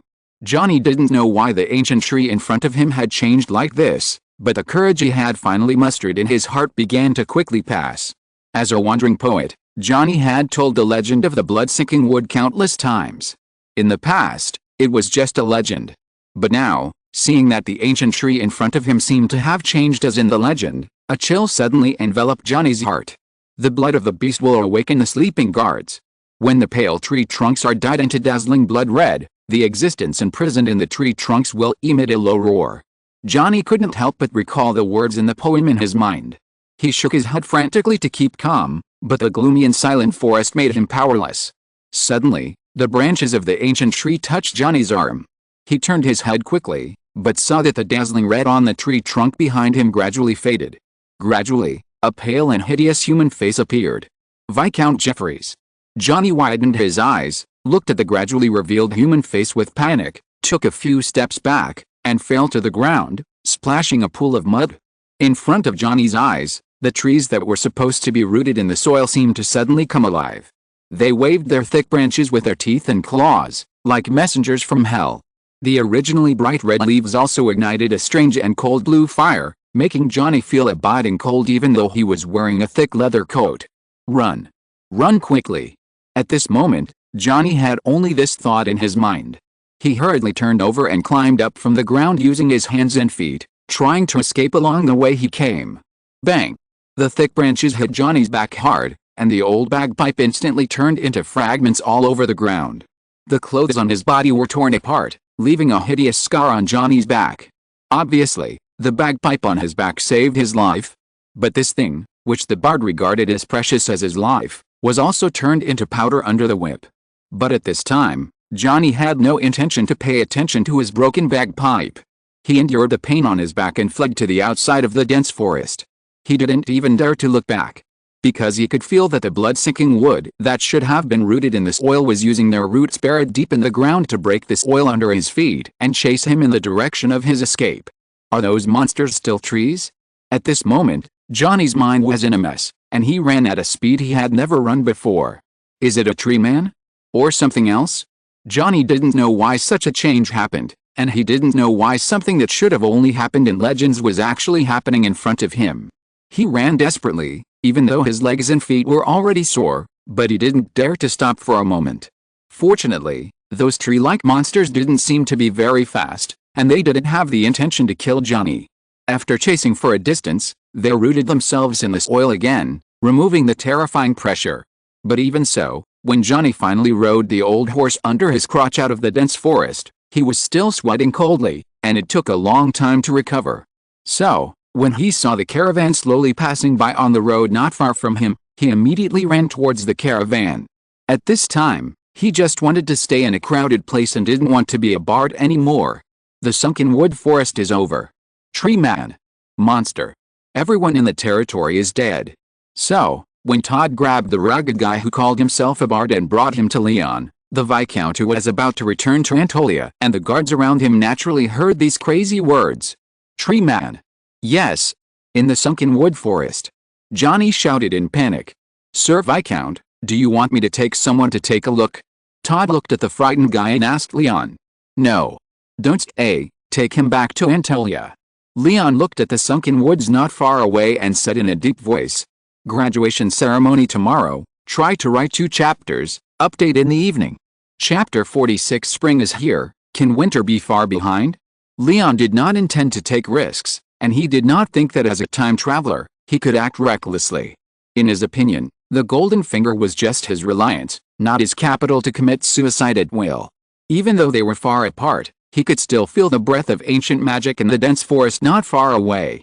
Combined with the seemingly crazy words of the wandering poet in front of him, between returning smoothly and dying midway, León would naturally choose the former without hesitation. He did not think he had the aura of a protagonist. Your only task this time is to transport this batch of iron ore safely to Anatolia. Apart from that, no more trouble is allowed. León glanced at Todd and said coldly. The soldiers of Anatolia are good in every way, but they like to disobey orders and have too strong personal consciousness. And this is exactly why León asked the militia of Anatolia to stand at attention and practice formations before. It was not because standing at attention could make them super gods. The original intention of letting the militia stand at attention was purely to train the soldiers' obedience. Even though it is still the era of cold weapons, a well-disciplined army at least looks intimidating enough. I understand. Seeing León's gradually serious face, Todd quickly replied. Thorn territory. The old butler Aaron had already led people to guard the edge of the city, waiting for the return of the Viscount. As the temperature rose, the snow on both sides of the road began to melt, and the cracked land gradually became muddy and wet. Almost every step would step on a pool of mud. But even so, the militiamen who were assigned to guard the house still lined up neatly in 2 rows. Although the weapons in their hands were all kinds of strange, From axes to swords, from spears to bows and arrows, their unique spirit was enough to make everyone who saw them exclaim, "Good. Very spirited." The year of the jackdaw is about to pass, and the spring day when all things are blooming is about to come. Leon finally returned to his loyal Antolia at this time point. "My Lord Viscount." Aaron not only gave the young Viscount a warm greeting for his return, but also presented him with a thick fur coat. Oh, Leon was stunned. "It's a bit hot, isn't it? Is there something wrong with the thermometer I made earlier? That shouldn't be the case." Aaron was a little speechless for a moment, and hurriedly explained, "During the days when you went to Parma City, the people of Antolia found a way to raise elk geese. Use the bones of Highland hounds as the main trunk of the fence, and fill the gaps with solid stones. As long as those stupid elk geese smell the scent of Highland hounds, they will not dare to crash into the fence at all. And this dress is made of elk goose fur." Hearing this, Leon couldn't help but be delighted, and happily took the heavy fur coat and put it on his body. "It's quite warm. You have made a great contribution," Leon praised generously. Although raising elk geese sounds like a trivial matter, it is not. In a small sense, this can enrich the single industrial structure of Antolia, which is now extremely dependent on the sale of moonlight velvet. In a large sense, it can allow Antolia to have more capital to survive the cold winter and reduce the number of deaths in the cold winter. Leon never wanted Antolia's development to rely entirely on someone, even if that person was himself. In his opinion, although he is the supreme ruler of Antolia, dictatorship must be dictatorial, but in specific matters, only by working together can Antolia take off the label of poverty and chaos. So, accompanied by Yellen and others, León Ximena, Viscount of Antolia, visited the elk goose farm in the southeast corner of the Thorn territory and explained to the workers of the farm the importance of hard work and progress. Spring is here, can winter be far behind? Only by combining personal interests with the interests of the Viscount can Antolia achieve steady progress and steady improvement. The laborers who built these farms all came from Greywater Castle, and the idea of raising elk geese originally came from Priest Fast. Aaron never coveted the credit of others. Seeing that his lord was in a good mood and the people around him were watching eagerly, he naturally did not forget to ask for credit for everyone. "Laborers from Greywater Castle." Hearing this, Leon couldn't help but ask, "How many people did Todd capture from Greywater Castle?" "No, how many refugees did he recruit?" "Nearly 1,700 people." Aaron took a deep breath and said the number that also shocked him. Greywater Castle is not a major southeastern city like Parma City. Greywater Castle has a total population of only more than 10,000. After experiencing the invasion of the Plateau Hounds and the mass escape of the people, the remaining population in the city is less than half. And Todd actually captured 1,700 people in one breath. This is already a rather outrageous number. But Aaron didn't finish his words. Considering that Antolia is in urgent need of all kinds of craftsmen, the mercenaries have put most of their time and energy into recruiting craftsmen. Among the 1,700 people, the number of craftsmen and craftsmen apprentices is close to 100. I was almost shocked when I was first sent here. I sent 200 people to build the elk and goose farm, and the rest of the people were sent to participate in the renovation of old houses in Thorn territory. Todd scratched his head with a blushing face and took over the conversation. "It mainly took a lot of time to find craftsmen, otherwise we would have to capture 2,000 people." Leon was silent for a long time, and finally could only use 2 words to express his feelings at the moment: "Awesome." You know, even the craftsmen that Leon brought back from Parma City, all of them added up to only about 50 people. But the mercenaries led by Todd and the Lapric Legion managed to gather nearly 100 craftsmen from the small Greywater Castle, which was almost bringing back all the craftsmen who were still alive in the entire Greywater Castle. The 1,700 people in Greywater Castle, the 800 people Leon brought back from Parma, plus the original residents of Thorn territory and the Laprics who came to Antolia with their entire clan. Now, the total population of Antolia has exceeded the 7,000 mark in less than half a year since Leon took over, doubling. Among them, the refugees indirectly generated by the Hounds invasion accounted for nearly a quarter. So, is artificially creating refugees the fastest way to achieve population growth? If Leon hadn't bought a lot of food from Parma this time, Antolia might have encountered a new round of food crisis. But this also reminded Leon. With the increase in population and the gradual warming of the temperature, the black oil generation technique that had been dormant in his hands for a long time has finally come in handy. I coded a chapter in a hurry, but I'm not sure if there will be a second chapter today. I'll try my best. I graduated. Chapter 47 Land Compactor. During the months-long winter, the black soil generation technique that León found in the ancient archives basically remained in the same place for a long time. First, he resisted the hounds, then gathered the mountain people, and then rushed to support Greywater Castle. In addition to the objective factors of the cold climate, the above series of events also made León unable to try the efficacy of the black soil generation technique. Now, it's time to start preparing. Although the black soil generation technique sounds like a spell, it is actually more like a systematic project, which can be roughly divided into 2 steps. First, the powder of the moon mushroom cap and feces should be fully mixed on the muddy land after the rain. Then use the land compactor to shape and improve the soil in the farmland. In this way, the black soil is considered to be done. The difficulty of this process is obviously not on the first step. Moon mushrooms are everywhere outside the city, and in the process of weaving moonlight velvet, the top cap part is not used. León has long asked people to collect the caps and grind them into powder. As the year of the jackdaw is about to pass, the powder collected has far exceeded León's expectations.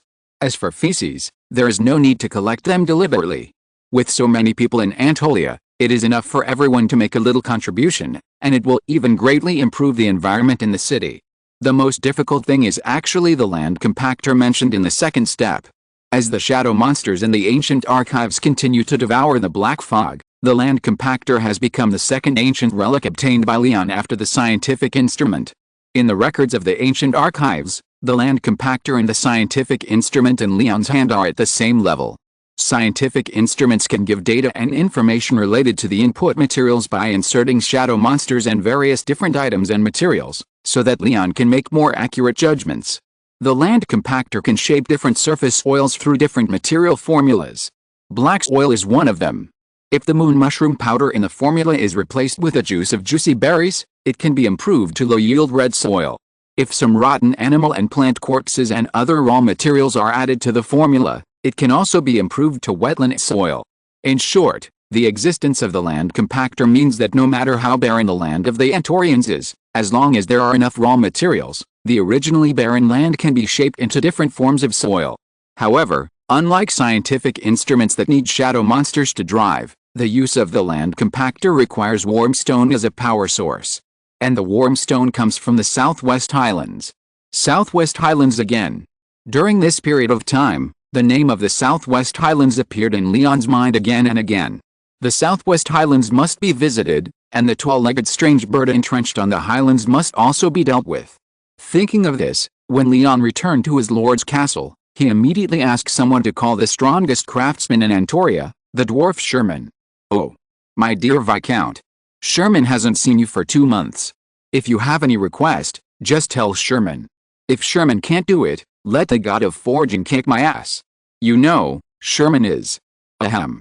León, who already had some experience, naturally interrupted the dwarf who was talking non-stop in front of him. "Sherman, the weaving machine you built has made great contributions to Anatolia, and has also made a great contribution to the renovation plan of the old houses in the Thorn territory." "Yes, yes. Butler Aaron rewarded me with 50 golden escudos. Sherman is very happy." The dwarf nodded repeatedly. "So, I plan to give you a new task, to build new weapons for the Anatolia militia. Sherman is willing to do it," the dwarf said excitedly. But soon, a trace of embarrassment appeared on his face. "Sherman is of course willing to do his best to complete the Viscount's order. Anatolia is Sherman's home. But Sherman feels that he is almost too busy. Forging weapons is the most important thing for Anatolia now. Only you, Sherman, can take on this task. As for the renovation plan of the old house in Thorn territory, I allow you to recommend a suitable person."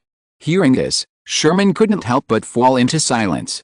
It's not because the other craftsmen in Anatolia are too incompetent, but mainly because the craftsmen that León and Todd brought from Greywater Castle and Parma City have just arrived, and Sherman is not familiar with them. If there is no suitable candidate, do you have any familiar dwarves? Now Anatolia is working every day. Even if new people join, they will never take your place. At this time, León finally showed his true colors. There is never too much talent, and the dwarves, who are famous for their forging skills, are the best among craftsmen. My brother, Hillman. Sherman finally spoke. Although my brother is very bad, and his abilities in all aspects cannot be compared with Sherman, but in the aspect of forging weapons, well, he still has a little bit of achievement. How does he compare to you? Hearing this, Sherman was a little speechless for a moment, but still stammered. Sherman himself is best at building machines and constructing buildings, but Sherman is an honest dwarf and will not deceive his lord. In forging weapons, my brother Hillman is slightly better, really only a little better than me. After saying this, the dwarf couldn't help but cover his head with his hands, looking particularly entangled. After Sherman said this, does the lord not want Sherman to forge weapons? Sherman asked with a sad face. Before Hillman comes, the task of making weapons is still yours. If Hillman is willing to pledge allegiance, you will get a better job, such as building a magnificent church on the other side of the White Blade River, or building a wizard tower for the wizard who joins the territory. Leon was painting a big cake with ease. No, he was not painting a cake, but making a pancake, because Leon really intended to do so. And the effect of making a pancake was naturally quite significant. The moment Leon's voice fell, the dwarf's previous loss was swept away, and the slightly dim eyes suddenly had light. A magnificent church, and a wizard tower. This is exactly what Sherman is good at. Master Leon is the best lord. Sherman cheered. Sherman will write a letter now. I must make my dear brother loyal to the Viscount. Thanks to the buck friend the faraway buys Idaho for the reward. I will treat my roommate to instant noodles later, a luxury. I am too strong. I thought I wouldn't be able to finish 2 chapters today. Let's go to the dinner party. Chapter 48 Collins's Choice. Wait. Seeing Sherman running out, Leon hurriedly called out to the slightly excited dwarf. Oh. Yes, Sherman is too excited. Before his brother arrives, Sherman will take over the job of making weapons for the Lord. Sherman said hurriedly. I need a weapon that can restrain cavalry. Leon said in a deep voice. The tall bird is certainly not a cavalry, but according to the information provided by Fast during this period, weapons such as the Lochaber hook axe and the Swiss halberd may play an unexpected role in the battle with the tall bird. After all, according to Fast's description, the tall bird has extremely slender and tall legs. An adult tall bird is enough to grow into a monster with more than 2 meters tall legs. In combination with the habit of the tall bird to attack the head of the prey with a sharp beak, Leon needs to equip the Antolian militia with a weapon of sufficient length so that it can directly attack the 2 long legs of this creature outside the attack range of the tall bird. This feature is not much different from those weapons that can chop the legs of horses. Restrain cavalry. Not bad. Leon nodded, and simply drew the appearance of the Swiss halberd on the craft paper according to the impression in his mind. The lower part is a long handle of nearly 3 meters in length. The most critical part, that is, its upper part, is a combination of 3 weapons. In the middle is a slender and sharp spearhead that can be used for stabbing. On the right side is a sharp enough axe body, fixed to the handle with 2 iron hoops. On the back of the axe body, there is a claw with a blade, which can hook the cavalry off the horse, or use it to hook the horse under the cavalry. It is true that such a weapon will certainly not be easy to forge, and the iron consumed will not be less, but Leon still drew it like this. Because Leon does not want this weapon to be forged simply for the Southwest Highlands. If possible, he wants this weapon to become one of the main weapons of the 1st Militia of Antolia. You know, Antolia does not produce horses. At least for now, it is definitely not possible to engage in cavalry hedging. The only thing that can be done is to let the soldiers of Antolia have the means to fight against the cavalry. Not only for the Southwest Highlands, but also for the stability of Antolia. The Viscount's idea is really novel. The long handles held by the soldiers can be made of the tough black pine wood outside the city. The iron ore you brought back from Parma is also sufficient. Sherman thinks it is completely feasible. Sherman can't wait to see the effect of these weapons in the hands of the Antolians. The dwarf cheered. In this case, 3 days. Give me 3 days. I will definitely let the Viscount see the real thing. It's a deal. Leon nodded with satisfaction. As the cold winter is about to pass, the evening breeze in Antolia is still cold, but it is no longer that biting cold. The setting sun is falling, and the thin clouds are like cotton. Collins stood on the wall of the Thorn territory, overlooking the vast land outside the city. The dense forest in the distance was remote and quiet, and the land outside the city was dotted with people working.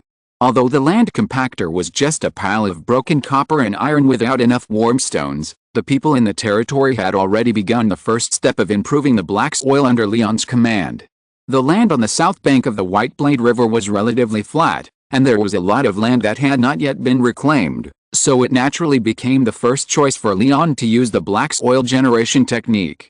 The refugees who moved from Greywater Castle and Parma City became the main force of land reclamation. They didn't understand why the powder of the moon mushroom was sprinkled on the soil, nor did they understand why the smelly feces were gathered together. But they still did it. This was not only because of the militia stationed and trained outside the city, but also because the kind-hearted Master Leon was willing to provide them with food that could barely fill their stomachs. Having food to eat and something to do. This was the only wish of the refugees, and the remote Anatolia met the most basic needs and the most simple wishes of the civilians. In fact, it was not only the lowest serfs and civilians who did not understand this practice. The wizard Collins standing on the top of the city was also confused. But unlike the ignorant serfs, Collins' mind was filled with countless thoughts as he watched the powder being sprinkled on the fields. As early as when he was in Parma, the wizards who had always been on good terms with him had repeatedly reminded him of the chaos and poverty of Anatolia. He didn't know whether coming to Anatolia was the right choice, but in order to explore his own magical path, Collins still came. It must be said that for the wizard Collins, everything in Anatolia seemed a little weird.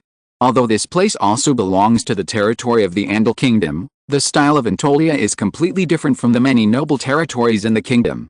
The entire territory is like a giant construction site, and the people here work hard, as if they want to build the most shocking buildings on this barren land. There are dried blood stains on the old city walls, and the hanging jerky is taken from the surrounding dense forests.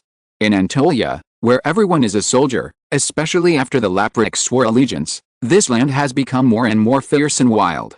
Even the newly built rows of neat houses have meat drying racks and hunting nets outside.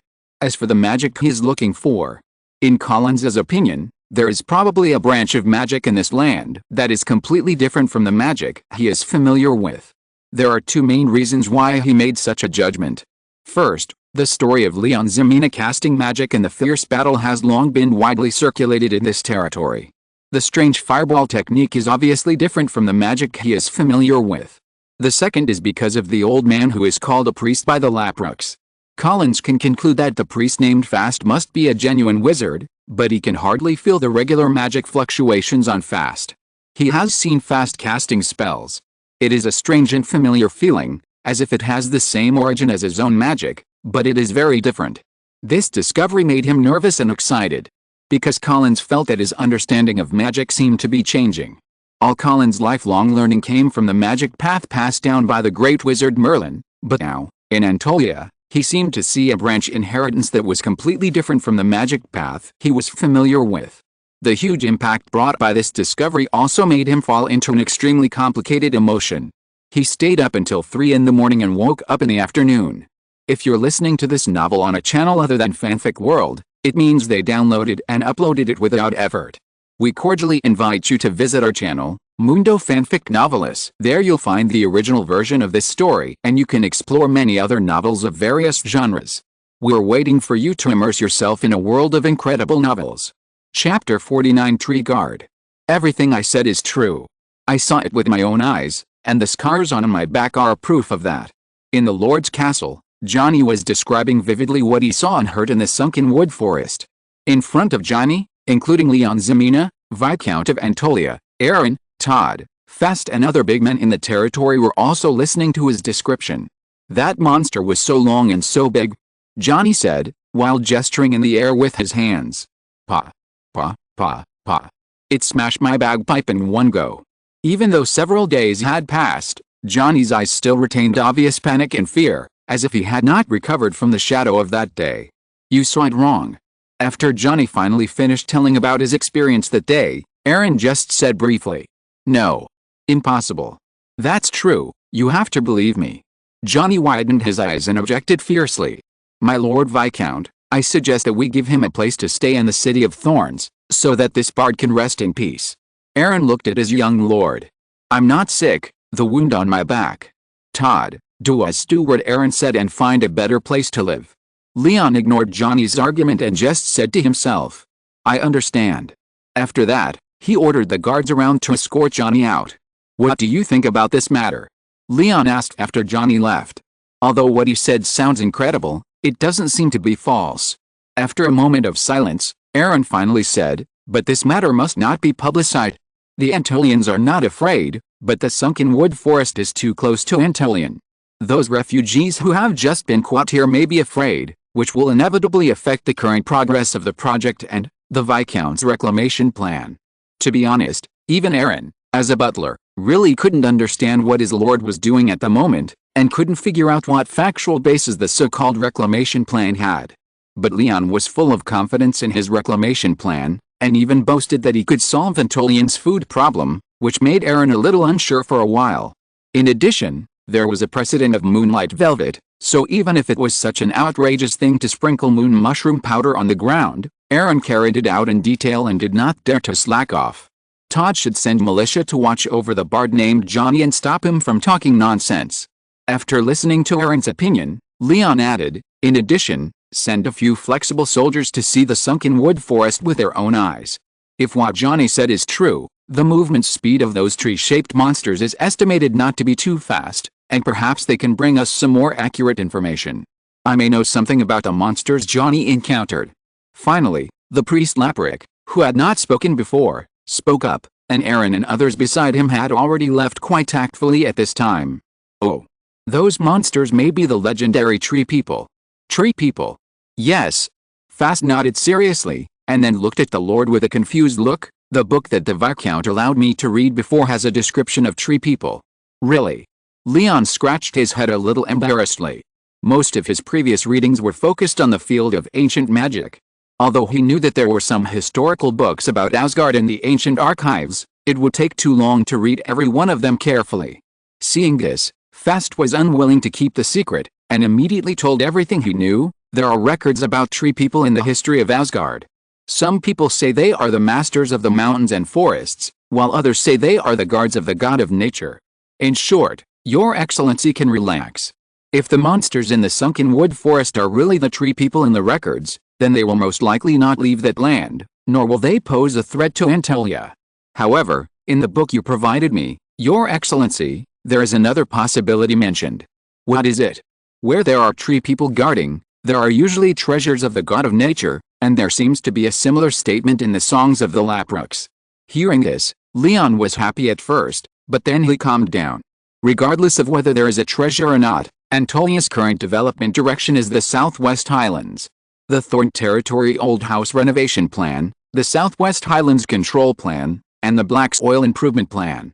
I have already filled Antolia with tasks, and I can't chew too much. I really don't have the time and energy to deal with the tree people in the sunken wood forest. Since Fast said that those guys usually don't leave their territory, just leave them there for now. At this critical moment, the development of the Southwest Highlands is the top priority.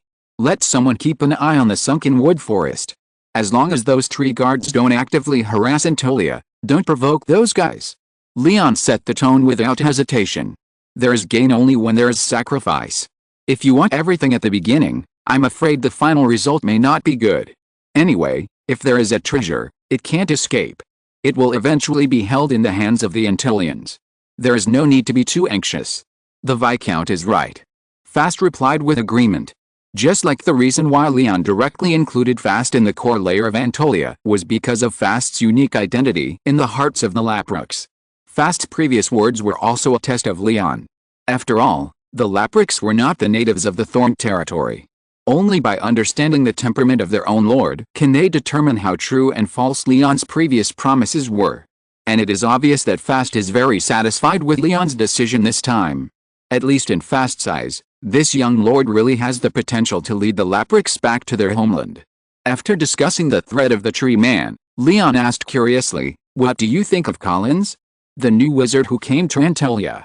The magic that Fast cast in front of Collins before was certainly not an accident. As the only wizard in Antolia who has dabbled in ancient magic besides Leon, Fast certainly needs to investigate the newly arrived wizard according to Leon's requirements. This person is determined to study magic. I think the reason he came to Antolia is probably, as he mentioned before, because he was attracted by the unique magic of the Lord. However, My previous test of him was only superficial. Whether he should be exposed to ancient magic still needs time to observe. Chapter 50, about a little story of being chased by a tall bird after stealing bird eggs. As a priest of the Laprik people, Fast is of course also a mage. And like León, the magic he has come into contact with is the most ancient magic. However, compared to León, who owns the ancient archives, the magic passed down by the successive priests of Laprik has a narrower path, and basically all of them are auxiliary flows. It can be roughly understood as being able to provide group gain buffs for the soldiers on the battlefield, allowing the already brave Laprik warriors to burst out with stronger combat power. But no matter what type it is, it ultimately belongs to the category of ancient magic. During this period, León, as a beginner, often asked the elderly priest for advice. At the same time, he also provided Fast with a lot of ancient magic spells that were not recorded in the Laprik people's heritage. Therefore, whether it is León or Fast, they all know very clearly the power of ancient magic, and naturally have to observe Collins, the newly arrived mage, more to prevent the outflow of ancient magic. Especially now, there is no truly top-notch master in Antilia. If you are too ostentatious and attract others' covetousness, you will inevitably encounter disaster. It is always better to be cautious. In this case, Lord, why don't we continue to study ancient magic? After discussing many affairs in the territory, Fast said immediately. Under the protection of the Ximena family, Fast suddenly had less things to do. He no longer had to worry about the food of the tribe, and no longer had to consider external threats. In addition to making up the family history for the Ximena family, he only had to study ancient magic with his own lord. There is no doubt that different ancient magics have something in common. Especially after thousands of years, the texts recording the spells have more or less changed. With Fast's assistance, it will undoubtedly bring great benefits to León's exploration of ancient magic. Then let's start with the windblade technique. León said excitedly. 40 kilometers west of the Thorn territory. A team of 3 people was shuttling through the mountains and forests. The 3 members of the reconnaissance team are Juan, Andrew, and a spirited young man from the Laprik tribe. Juan is a militiaman from Antolia. He has been to the mountains before and delivered letters for Master León. He has experience in field exploration. Andrew is a leader of the young generation of Laprik. Although his brain is not very good, he is agile. If he had not suddenly turned into the Antolia military camp, he might not have been caught by the patrolling militia. As for the spirited young man, he is the only Laprik in the team who has been to the Southwest Highlands and plays the role of a part-time guide. Since León has made up his mind to make the Southwest Highlands the next development focus, the more intelligence and information about that land, the better. Therefore, the mission of the 3-person team is very clear. First, we need to draw a route map to the Southwest Highlands. This route should be convenient for marching and not too tortuous. The second is to find out the current situation of the Southwest Highlands. If you want to develop the Southwest Highlands, you must first know yourself and your enemy. Find out the number of tall-legged birds before you can make further countermeasures. Although Antolia is the fief of the Ximena family, Antolia does not have a clear scope at all. Except for the border with other nobles in the north, other places can be roughly regarded as Schrödinger's border. At least before León, the area actually ruled by the Ximena family was only the land around the Thorn territory. Therefore, in the minds of the Antolians, León's goal of actually controlling the Southwest Highlands can be roughly equated with expanding territory. Especially young guys like Juan and Andrew, they were all excited when they heard it. Even if they could only eat easy-to-carry black bread and wild fruits in the mountains and forests to fill their stomachs every day, they still persevered in walking through the deep and dense forests. There was no existing road leading to the Southwest Highlands in the Thorn territory, which directly led to them walking for 3 full days before they passed through the vast forest and stepped onto the highlands scattered with thorns and weeds. Is this the Southwest Highlands? Juan looked at the broad plateau in front of him and couldn't help but exclaimed. Due to the high altitude, the temperature in the Southwest Highlands is obviously much lower than that in the Thorn territory. The sky was filled with black fog that was much thicker than that in the Thorn territory. Under the refraction of the setting sun, the clouds on the horizon seemed to reflect a faint pink. There were no tall vegetation here, only wildly growing weeds and broken rocks scattered around, giving people a rough and lonely feeling. As the few people walked slowly forward, the land under their feet gradually changed from mud to rough sand and stone. There was still a lot of rainwater in the cracks between the rocks. The thorns on the highlands poked their heads out from these cracks with difficulty, bringing a little withered yellow color to this lonely highland. Keep your voice down. The spirited young man who served as a guide lowered his voice, waved his hand at Juan, and used his eyes to signal the people present to look at the black shadows huddled in the distance. Is that the tall-legged strange bird? In one sight, the black shadows crawling on the ground seemed to shrink themselves into half a sphere, and their bodies were covered with black feathers as dark as coal balls. Under them are the eggs of the tall-legged strange bird. Are they hibernating? Juan couldn't help but ask softly. Those guys don't have the habit of hibernating, but the severe cold in winter may freeze the young birds that have not yet hatched to death.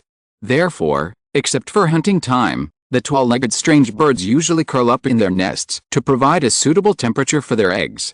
Before the spirited young man finished speaking, he hurriedly dragged Juan and Andrew, one by one, to the back of a protruding rock beside him. After a moment, several people carefully poked out 3 heads from behind the rock. The black shadow not far away suddenly shook a few times, and then stood up from the ground. So tall. Juan couldn't help but stare at the black shadow that stood up not far away. The 2 long legs of the tall bird are longer than the tiptoes of the Antillians. It can be said that the bird lives up to its name. But compared with the slender legs, its body is extremely fat, like a pitch-black oversized coal. The head and body seem to be connected together, and the wings on both sides are probably only the size of a palm. Under the huge eyeballs, the sharp and pale beak looks particularly thick, like a giant axe embedded under the skull. Juan has no doubt that if he is pecked, he will probably die on the spot. Reader asks, Author, you are so handsome. May I ask why you don't buy slaves when you are short of people? The author replied, there are 2 main reasons. One is that before Moonlight Velvet was born, Antilia was also short of money. The other is that the Andal Kingdom had been at peace for a long time and had no prisoners of war. The first point is the main reason, and the second point is just something the author used to make up the numbers. End of this chapter. Thank you very much for reaching the end. Don't forget to like. Looking for more exclusive content and immediate access? Subscribe to our Patreon. Remember, every like, subscription, or donation encourages us to continue. Thanks to everyone. See you in the next video.